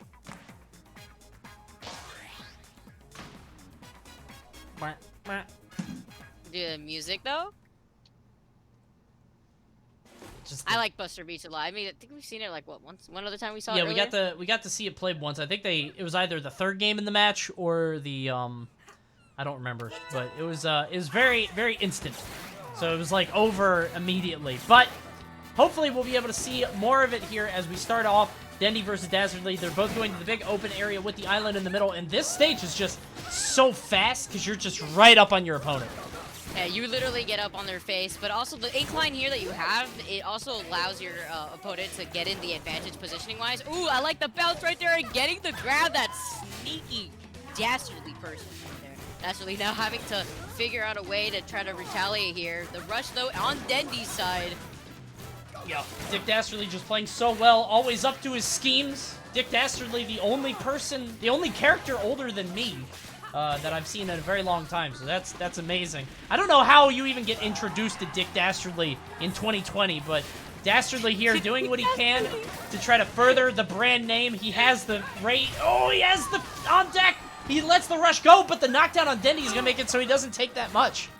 And unfortunate for Dastardly right there. He definitely needed that. You look at the chip damage he's getting on, but at least avoiding these punches, not having to forcibly put himself in the shield situation.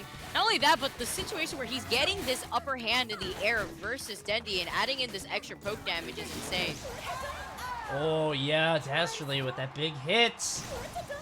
He only needs 1 more round to move on in the tournament. Dendy really struggling. I mean, Lollipop definitely looks better than I assume Master Mummy would in this matchup, but even still, it doesn't look like the answer. Yeah, I mean, even though Lollipop has had the mobility option to get around Dastardly, he's able to kind of shimmy shade his way around Dendy's hits, and it's just not really working out from his favor. His mobility just excels beyond Dendy's. See the sparring right here.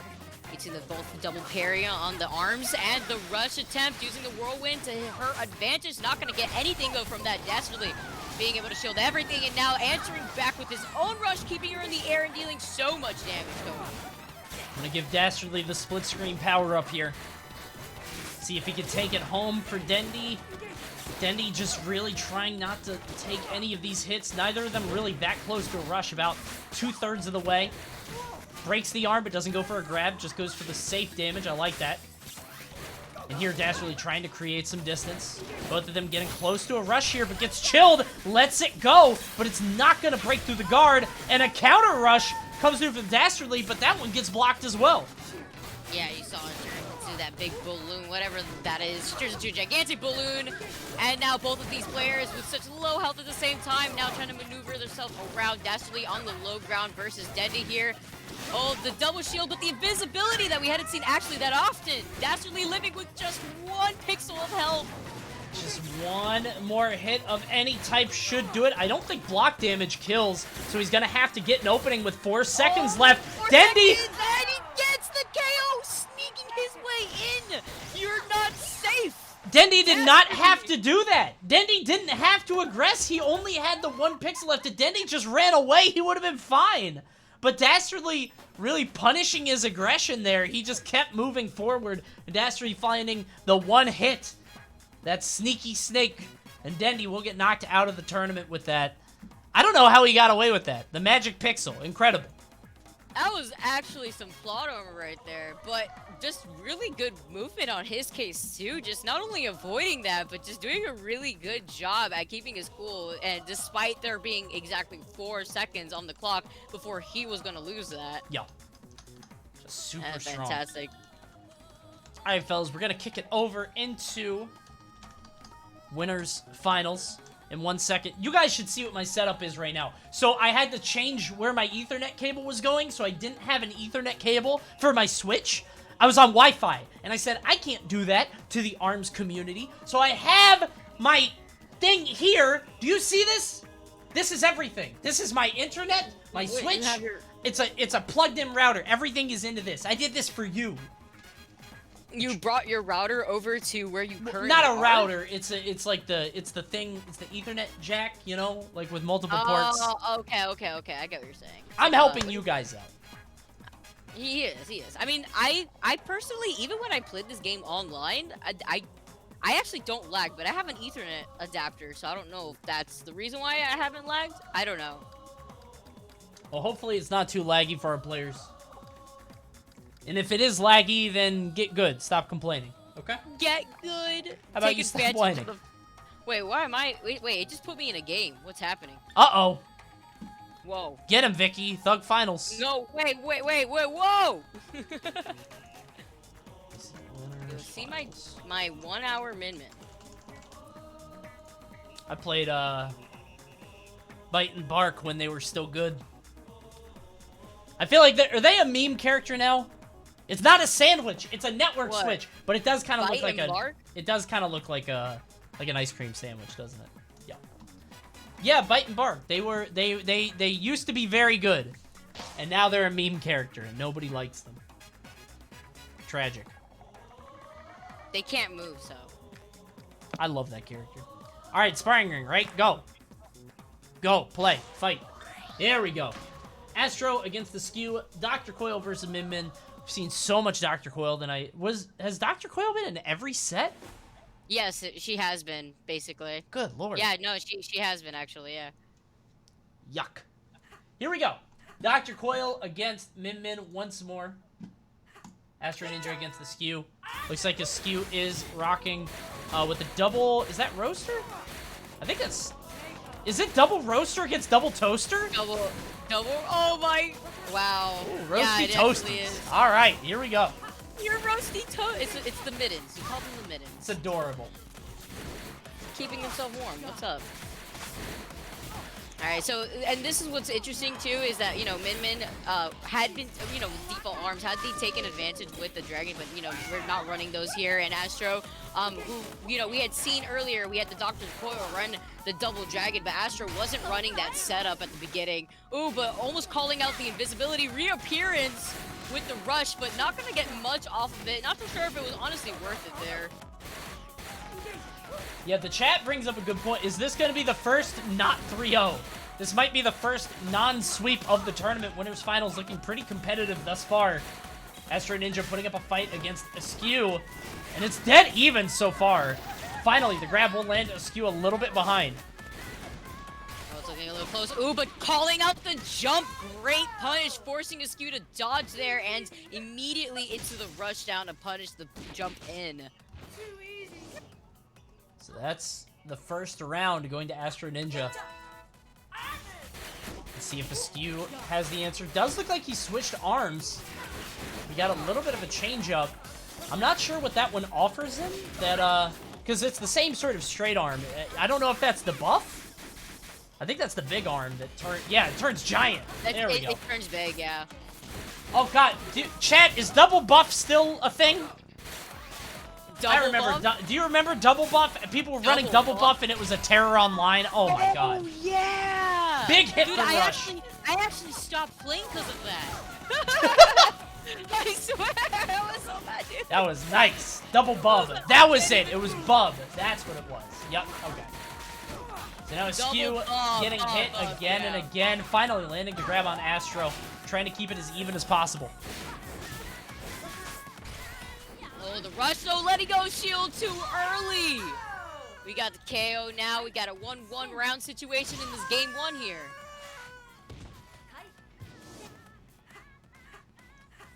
Might be the first non-3-0. We'll have to see if Asqew can put a point on the board. Astro Ninja, of course, the first seed of the tournament. The far and away favorite, as I understand it, but Asqew is definitely putting up a fight as best he can. Just Dr. Coil looking so good with the 3 arms, just with so much pressure. Asqew trying to fight his way, putting Astro in the corner, but gets knocked down. Oh, but the 3rd arm, though, coming in clutch, not only covering so much space, but shutting down Asqew there from trying to rotate around.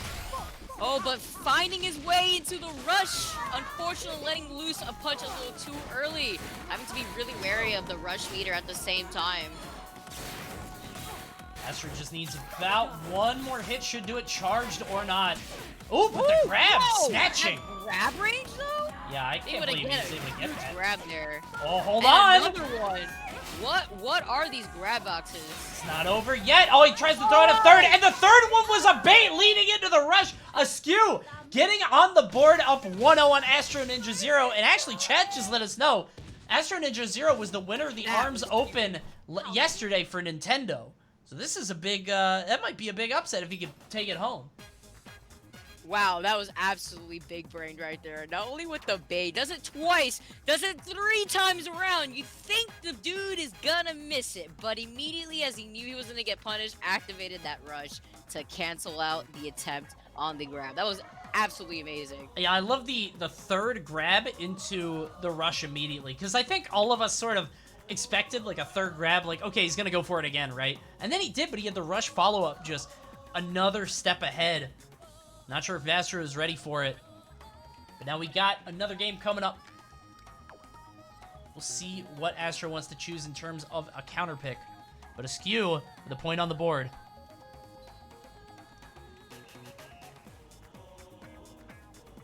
Trying to stop Dr. Coil's domination throughout this tournament.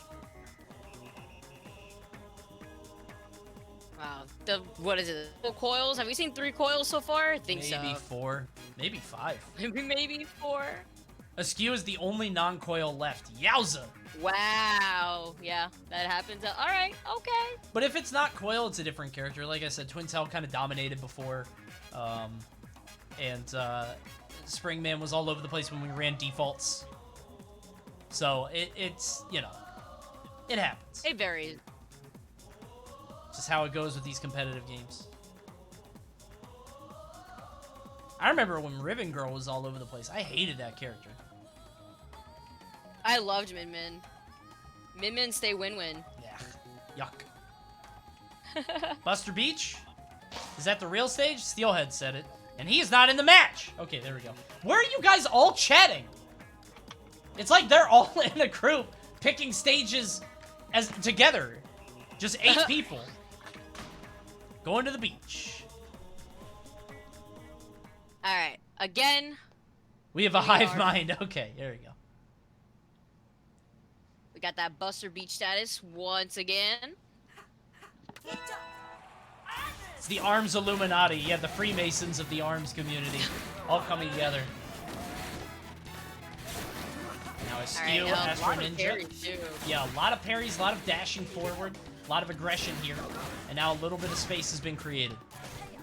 Oh, but Astro finding his way in to approach Asqew now, getting stuck more in the corner, giving Astro this space instead. Oh, but throwing in the punch, being able to dodge out of it into the shield for the rest of the rush attempt from Astro. Now Asqew gonna be able to have that rush advantage over Astro. Now you see me, now you don't, though. With the double parry, Asqew playing so aggressively does get that grab. Absolutely huge grab. I think doesn't he need to use the Joy-Cons to get a grab that large? I feel like the controller makes it a little bit more difficult to get as large of a grab. It's hard. Yeah, you can do it, but I think Joy-Cons is easier to get the wide grab. But yeah, you can see Asqew just constantly putting Astro in the corner again and again, looking so strong here.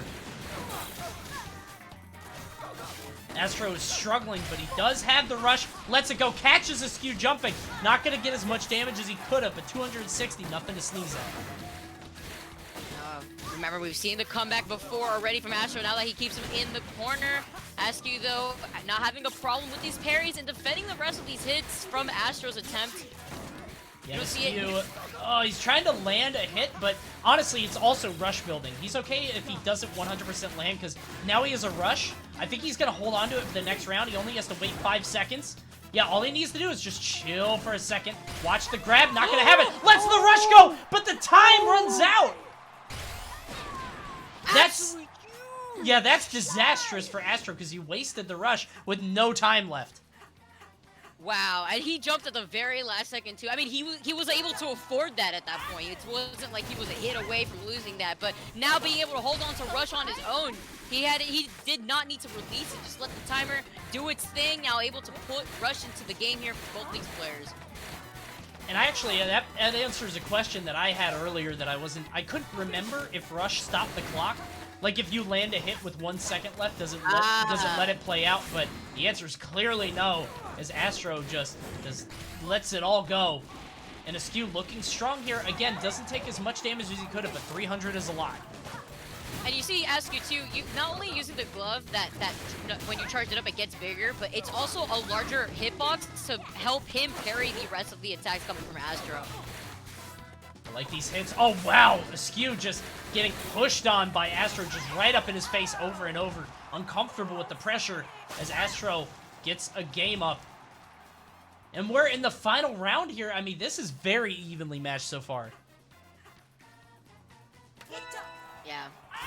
Doing a really good job at making sure the first round didn't happen on Astro's part. Now Astro and Asqew holding on to that rush going into the start of this potential last round. Well, oh no, the last round of this game. And finding his way. Another slide down, but unfortunate enough for Asqew, unable to put up the shield up in time.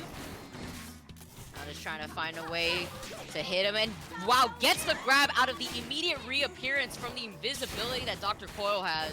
Just that big-ass grab. It's absolutely huge, and with the Joy-Cons, he's just doing such a good job at it, as well as taxing on this damage.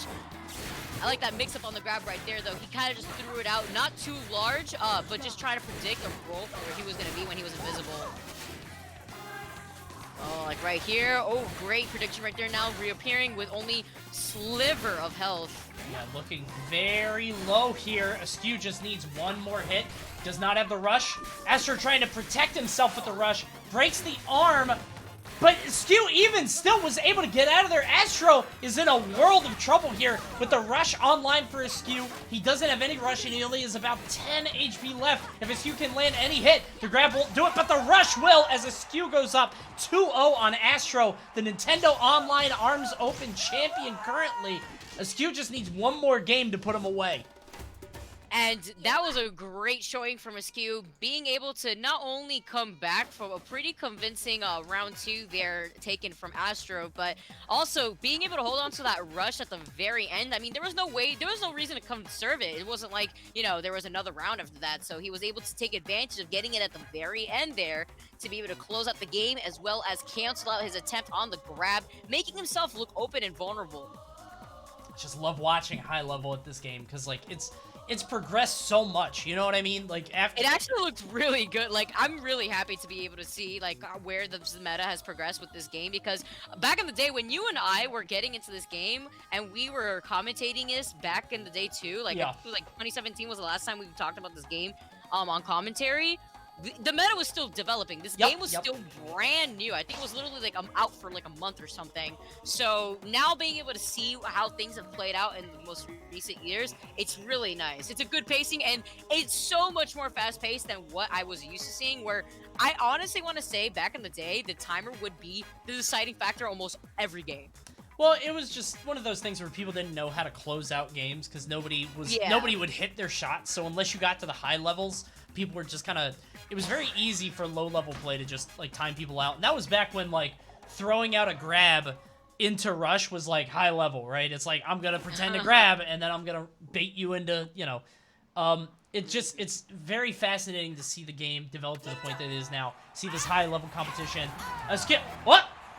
Big knockout from Astro Ninja. Huge hit on Asqew. Incredible work. Doesn't even need to land a hit.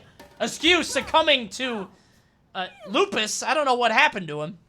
Wow. Well, he breathed on him, and that was it. That's all it took. He just Absolutely dominating performance. he had dysentery. Just He had dysentery. He coughed once, and Min Min fell back. What the heck? All right, Temple. Got it. Temple grounds. Beautiful. All right. Temple it is. I wish somebody would have told me. Oh, what was it? A stage change? Yeah. We're going to Temple instead. Okay. Coney doesn't remember in patch 1.0 when you could cancel grab into rush completely safe until they change grab parameters. Oh, is that not safe anymore? I thought that was still the case. What? Canceling grab into rush? Yeah, I thought you could always do that. Okay. So much has changed, I'm sure. Temple is up, fellas. Get in there. I'll yell more. You gotta get yelled at about these stages, apparently. Grab into rush is only on Spring Stadium. Oh, I don't mean throw into rush. I see. Okay. I don't mean, like, if you get the throw. I just mean you could throw out grab and then rush when somebody tries to, counter. Right.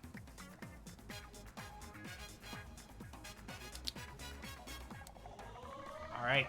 So, more games coming in just a bit. I don't think it's fair to say 2GG dropped the game quickly. We did a whole circuit on the game. It was great. Gave out a lot of gift cards, I think. It was a fun time. I mean, I definitely remember seeing a bunch of tournaments for this game, at least when it had come out for that year. Yeah. So here we go. Min Min against Dr. Coil. Once again, Asqew trying to win one more game to put away Astro Ninja. And I'm going to be 100% honest with you, okay? I got to be totally real with you guys. I don't know anything about this stage. So let's learn as we go. I think it's a half circle. I think it's DNA Lab, literally, but instead of the tubes, it's rocks. Yeah, it's kind of like Scrapyard, but a half circle. Like, is that correct? Oh, the music slaps though. Oh, but the rush in, punishing Asqew with that mistimed attempt on the punch. Look at all this. Oh, I like being able to use the pillars for cover right here to get in that charge going too. Yeah, and again, so good. that big glove that Asqew has is just helping him out so much in terms of parrying Astro's attempts here. Oh, but using the pillar for cover, not only getting rid of the pillar, but Astro being able to hold shield and just tag on that chip away damage. See all these throws coming out. Asqew just not looking good starting out. Uses the rush. No damage there from Astro, who has the full rush. We're going to see the full brunt of that. 315 damage. Only 1 or 2 more hits should do it. And part of you wonders, like, is this Astro coming back? Is this the return? He's going to have to win a lot of games in a row, but he's looking very strong in this first one. Asqew trying to check him over and over with these throws, but none of them are connecting. Oh, but he just got that charge into the invisibility to avoid this attempts from Asqew, as he knows that Asqew he doesn't have to fight here. Him. Yep. If I'm Astro, yeah, I was going to say, what he's going to do is sit back, take the timeout win, and build up for your rush. So all he has to do is throw out a couple more arms for the rush, and now he's well set up for this next game.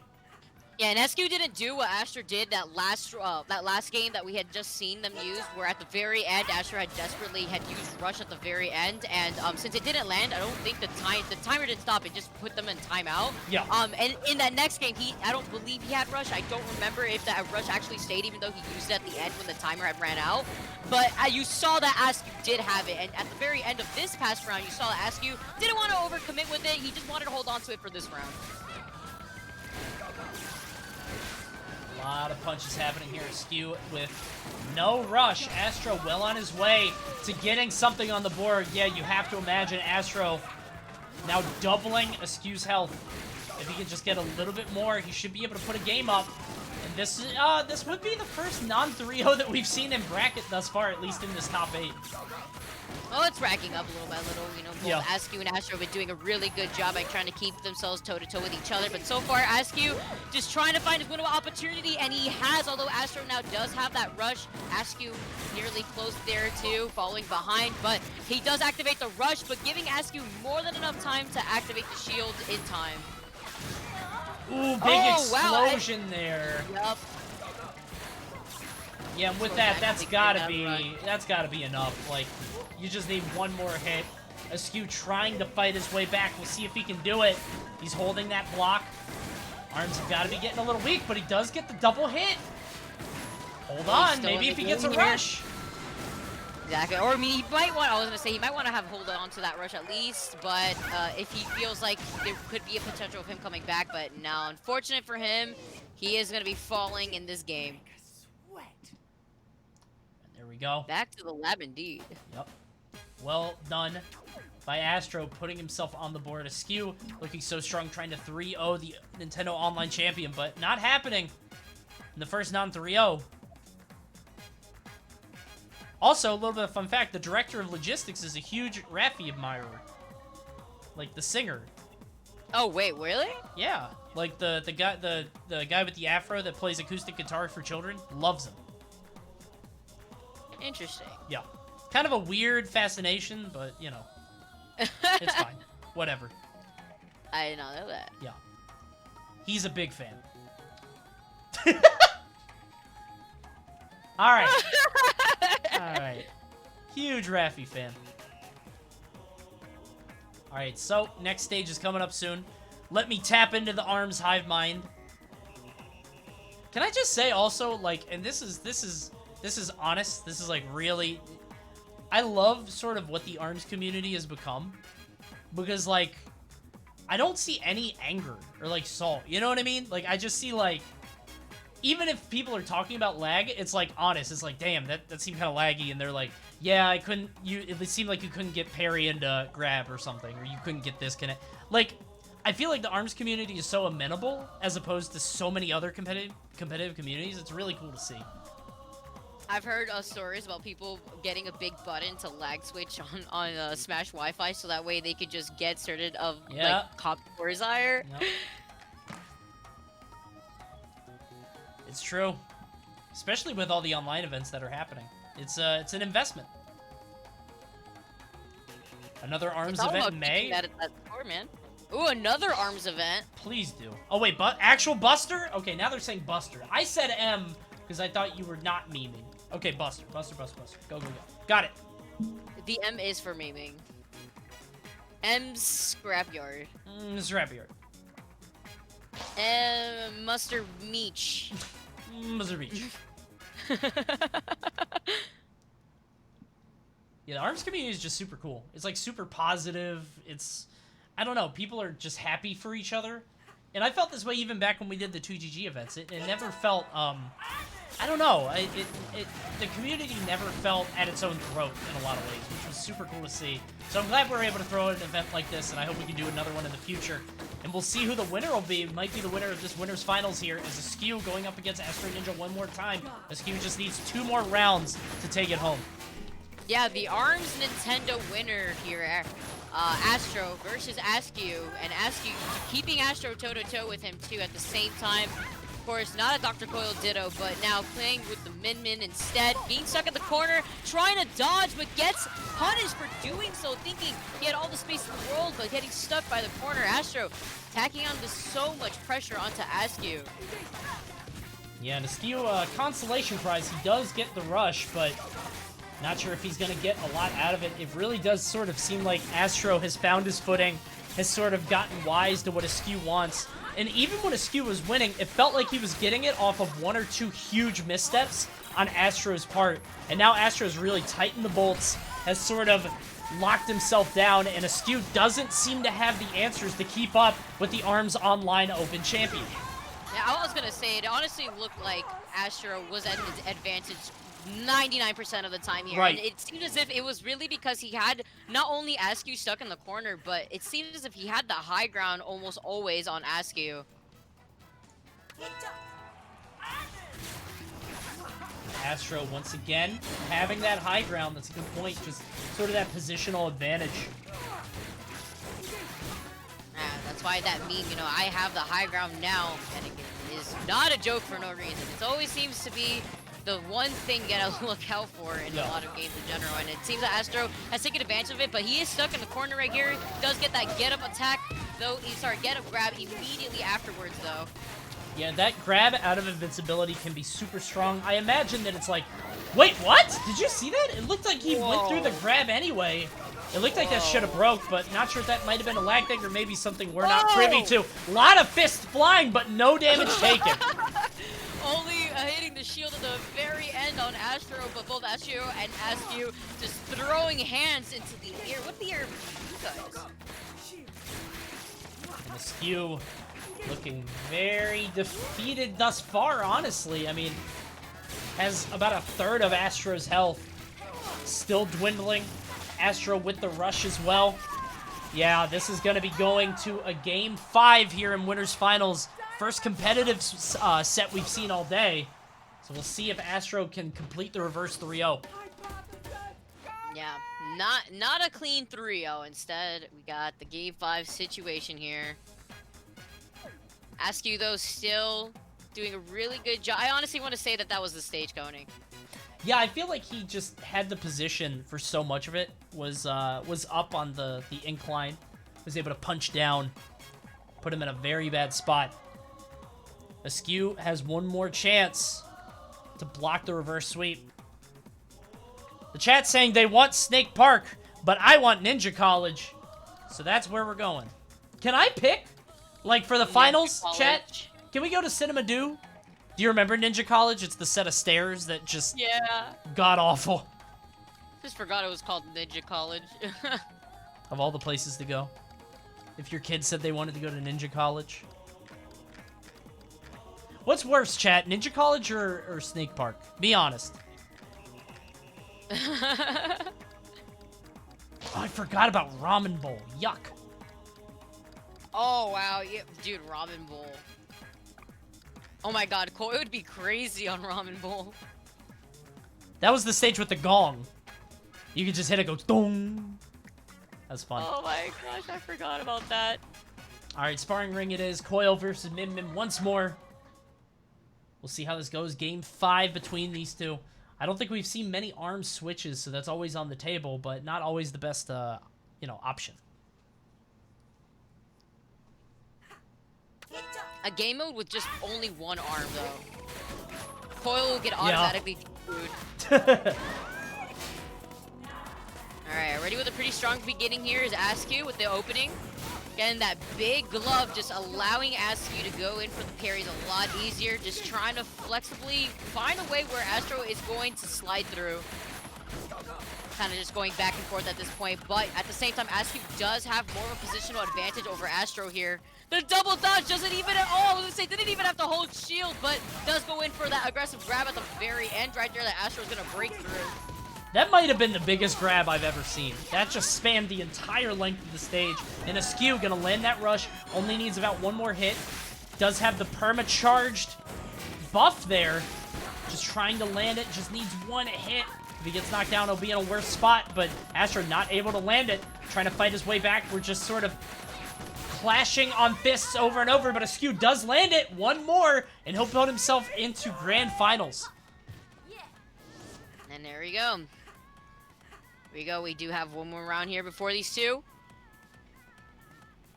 No countdown, question mark? I think they're trying to choose their arms. There we go. Okay. Double toaster for Astro. Just going with the basics. Oh, getting in that charge up, and here's that height advantage I was talking about earlier from Astro. Does fight his way to get in that rush on Asqew. Astro throwing out these arms.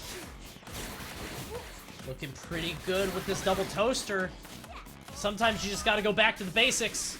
The rush is out, but Astro not going to take any damage. Actually, I spoke a little bit too soon.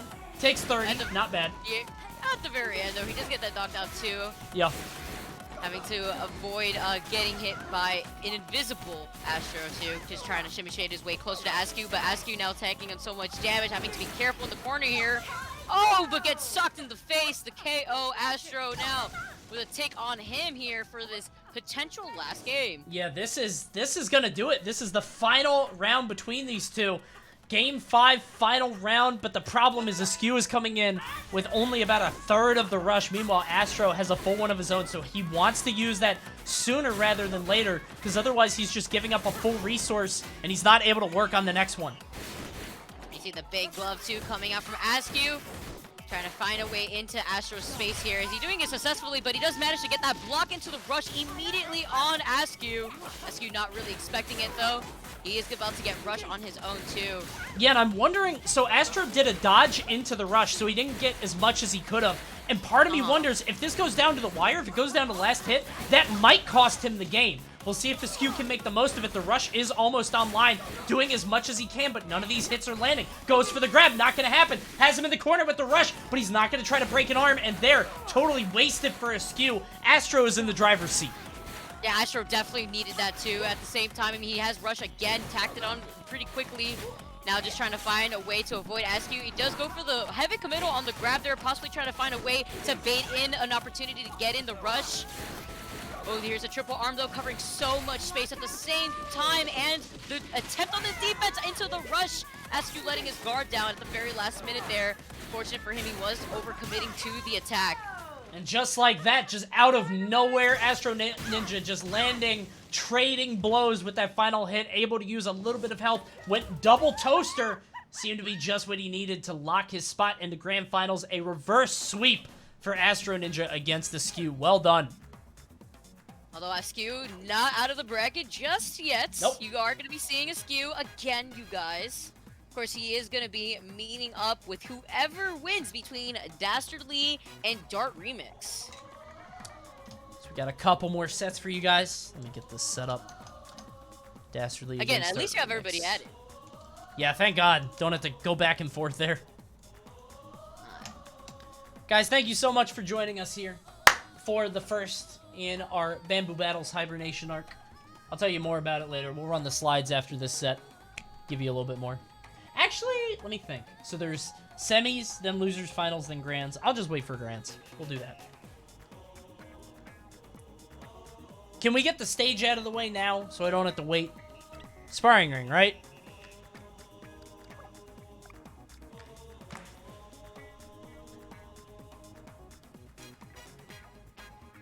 Snake? Stop saying that. The snake. They want Snake Park so bad. Maybe grands, dude. Why not? I want to see who can use those, the tops better.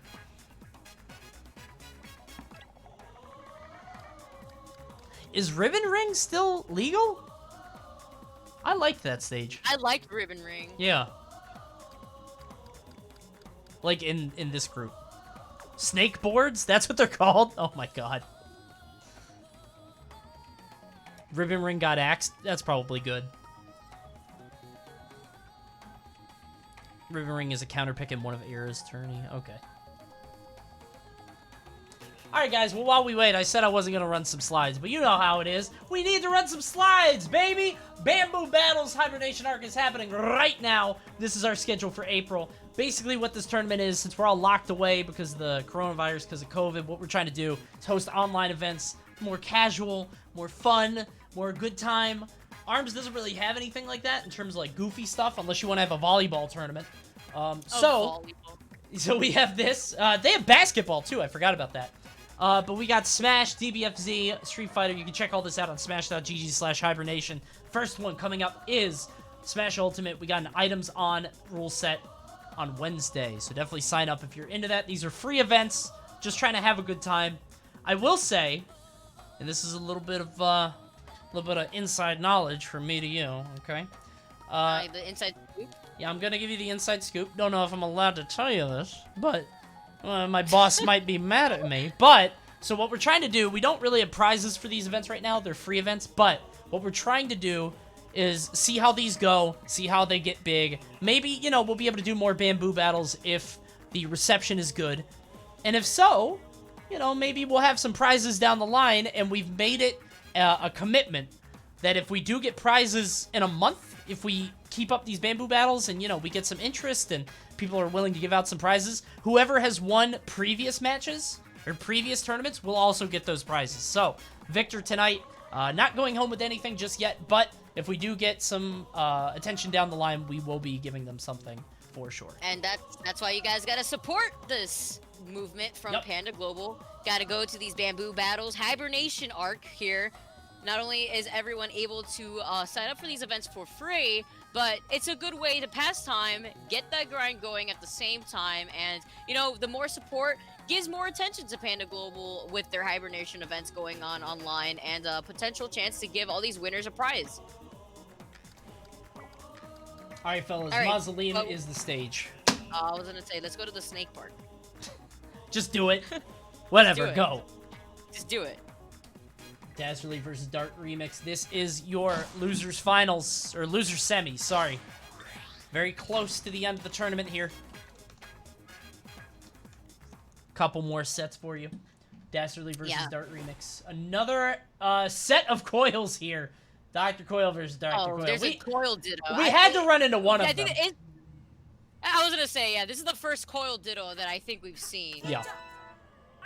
Alright, so we're here at the Mausoleum. I mean, we've seen this on the stage already. Yeah. But Dastardly and Dartremix, whoever wins between these two, will be facing off in losers finals actually, versus Asqew. So of course, after seeing what Asqew was able to do versus Astro's Dr. Coil, Dartremix and Dastardly, we're gonna have to try to mix things up a bit. Yeah, we'll see. When it comes down to just character dittos, it really comes down to whoever, you know, can understand their character's options a little bit more. I think a lot of people say, you know, whoever wins the ditto is the better one with that character. Not always the case, but Dastardly is definitely making a case that he is the stronger opponent here, as he just puts away Dartremix with relative ease in that set. Had no problem there whatsoever. There's a lot of boxing going on between these two right here. Dart just trying to figure out a way where Dastardly is going to be instead. A lot of movement options too from this character as well. Ooh, but does manage to get that grab as Dart does try to go on the defensive at the very end there. Arms are out, 290, 340. That's a really good rush. Dastardly is one of his own, but again, he's going to have to use it early just because he doesn't want Dartremix to build up one of his own. Good grab there. Dastardly really struggling here.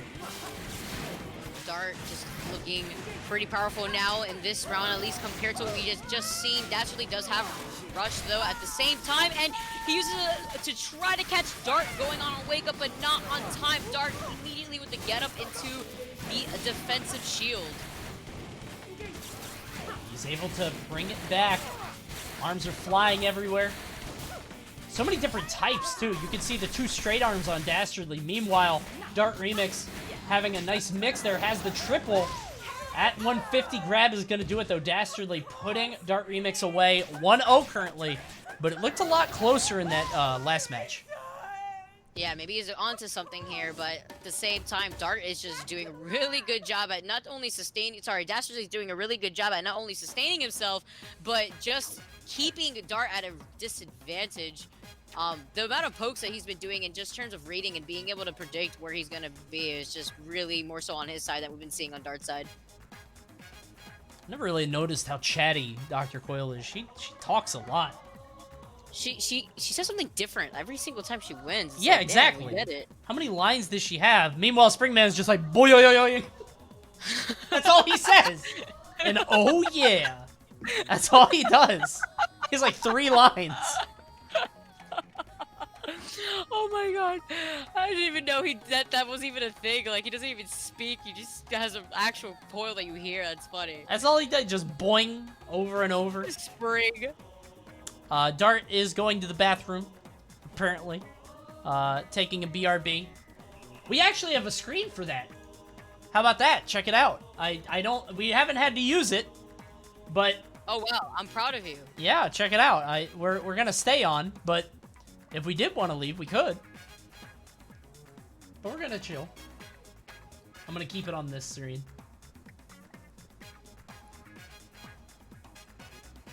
But thank you guys so much for tuning in to the first in the Bamboo Battles Hibernation arc. So many more coming.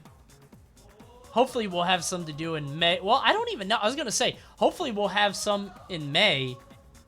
But I don't know. Because, like, I kind of hope we get out of our houses. You know? Like... I really do. My birthday's tomorrow. Oh my god, That's is it really? Yeah, it is actually. So that's going to be fun. Discord party. I'll probably be streaming, like, Animal Crossing. We celebrate Animal Crossing or something. Everybody say happy birthday, Vicky. Wait, how old? No, I'm getting old. No. I'm just getting old. Oh, okay. All right, that's fine. No. I'm turning 24. I'm turning 24. 24? Oh, and you're the old one. Okay. All right. All right, got it. Chat, I can't press plus. I'm playing on a single Joy-Con. I'm not going to do that, okay? I'm not going to do it. I'm not going to warm up. You all are going to laugh at me. Do you guys know what happened? Hold on, wait. DNA lab, right? Do you remember when the ranks were 15 and 20? So first, the ranks were 15, and that was the max rank. I was rank 15, right? I played the game a lot. When they maxed it to 20, I kind of stopped playing, but I still hosted stuff. And people would come in and be like, oh, Coney's only 15? Only 15! So I'm never going to show you guys me playing ever. I'm retired, okay? Everybody just laughing. Here we go. DNA lab. Coil versus coil. I actually really like this stage. You say this every time. I don't like this stage. Because the music is fire and the tubes is cool, okay? And it's a bunch of helixes. Surprised we haven't seen any Helix. Helix was, like, the hotness. I remember because, like, Helix was only good in custom arms because he had some god-awful standards. Yeah. He had the bouncy one. His low-profile stuff was a little ridiculous. I think that was the only reason why. People just didn't like him low-profiling all the time. Oh, wow, he broke through the grab and found that opportunity to hit him with a rush, doing 300 and, looks like 45 damage from what we've seen in the past, but Dart now holding on to Rush himself now. Now using the tube for that extension to just get rid of it, but also just toss him right through it, using that rush to take him out. Dastardly looking in control here, but of course Dartremix does have the rush, but it looks like Dastardly going on the defensive, trying to run back, using those tubes expertly. As soon as Dartremix throws out a punch to break it, Dastardly is ready with a punch of his own to sort of block it. The rush is out, but it's not going to connect. And that extra shield pressure, though, coming from the Dragon. Now we're going to have that Dragon third arm, too. Oh, actually, no. We have the right arm actually is acting as the third arm instead. Dartremix just can't really find it. Dastardly sitting pretty with that life lead. Yeah, we're not going to fight. We're just going to wait for the time. Dartremix needs so much to be able to end this, so Dastardly just going to do the Dastardly thing, chill out for a second. That's going to be the round. That was actually really funny because that was exactly what I was worried about with the stage too. It's just now being able to use the tubes as the obstruction to take for cover, and now wait out the time at the end. I mean, there was no reason for him to use any sort of rush. He wasn't feeling threatened. He had so much health that he didn't have to really do much at the same time. You know, Dart just had to go to him at that point. Yeah, the only thing that he sacrificed is Dart got rush from it because he was able to throw out these empty hits. But like, it doesn't matter because you're winning the round. There's no reason to really give up anything. And he enters this match with Rush, finally letting it loose. Doesn't get the full damage, but 275 is plenty.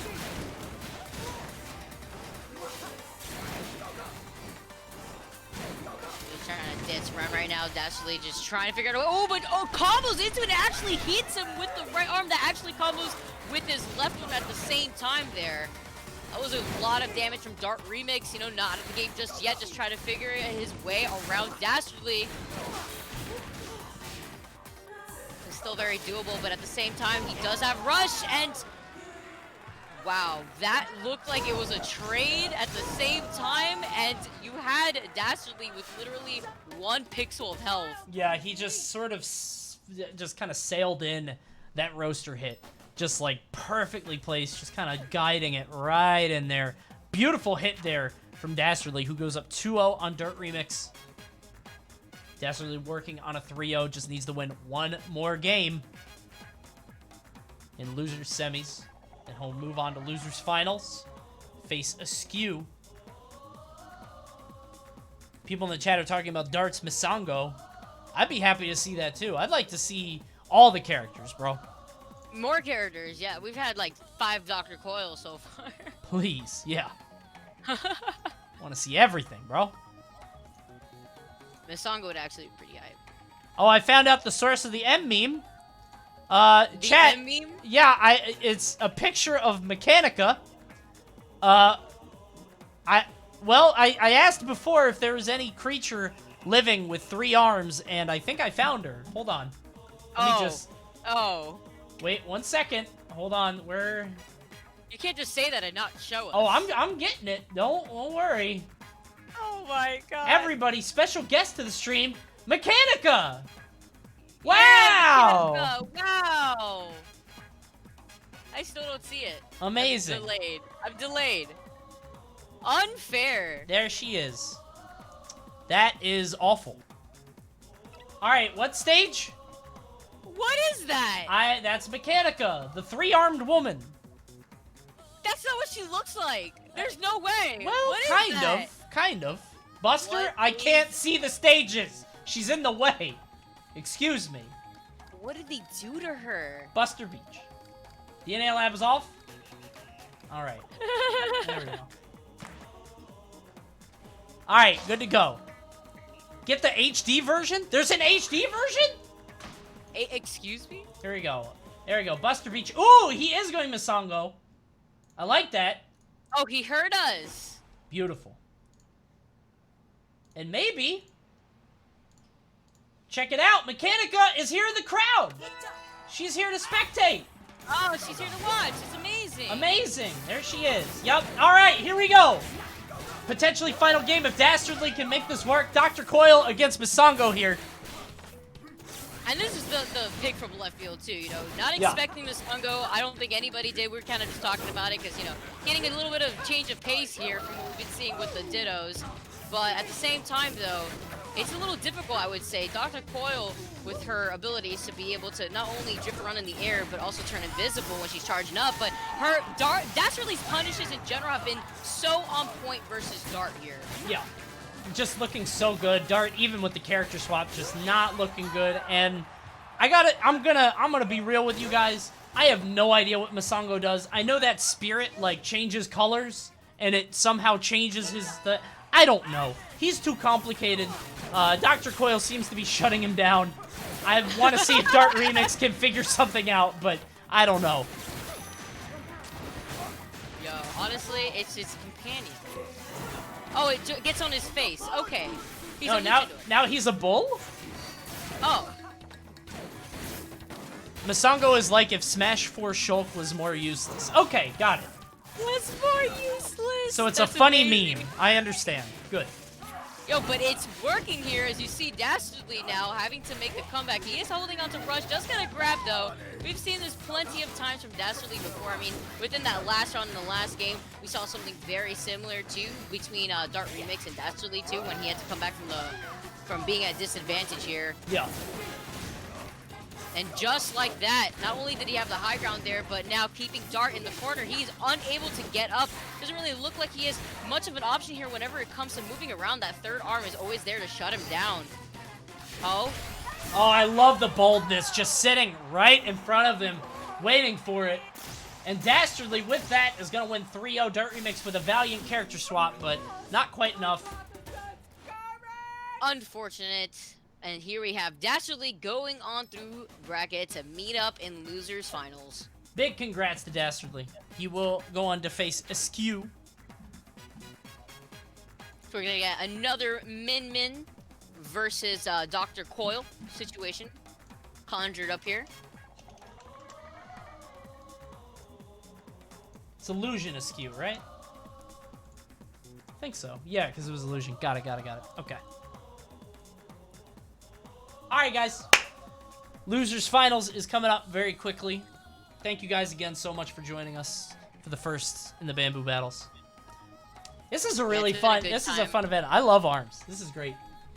I actually really like watching these players. It actually makes things so much more interesting. Just because, like, seeing how everything's evolved, as I mentioned earlier, like, a lot of things have changed. And movement-wise, it looks super fun to follow. Wait, there's an HDM.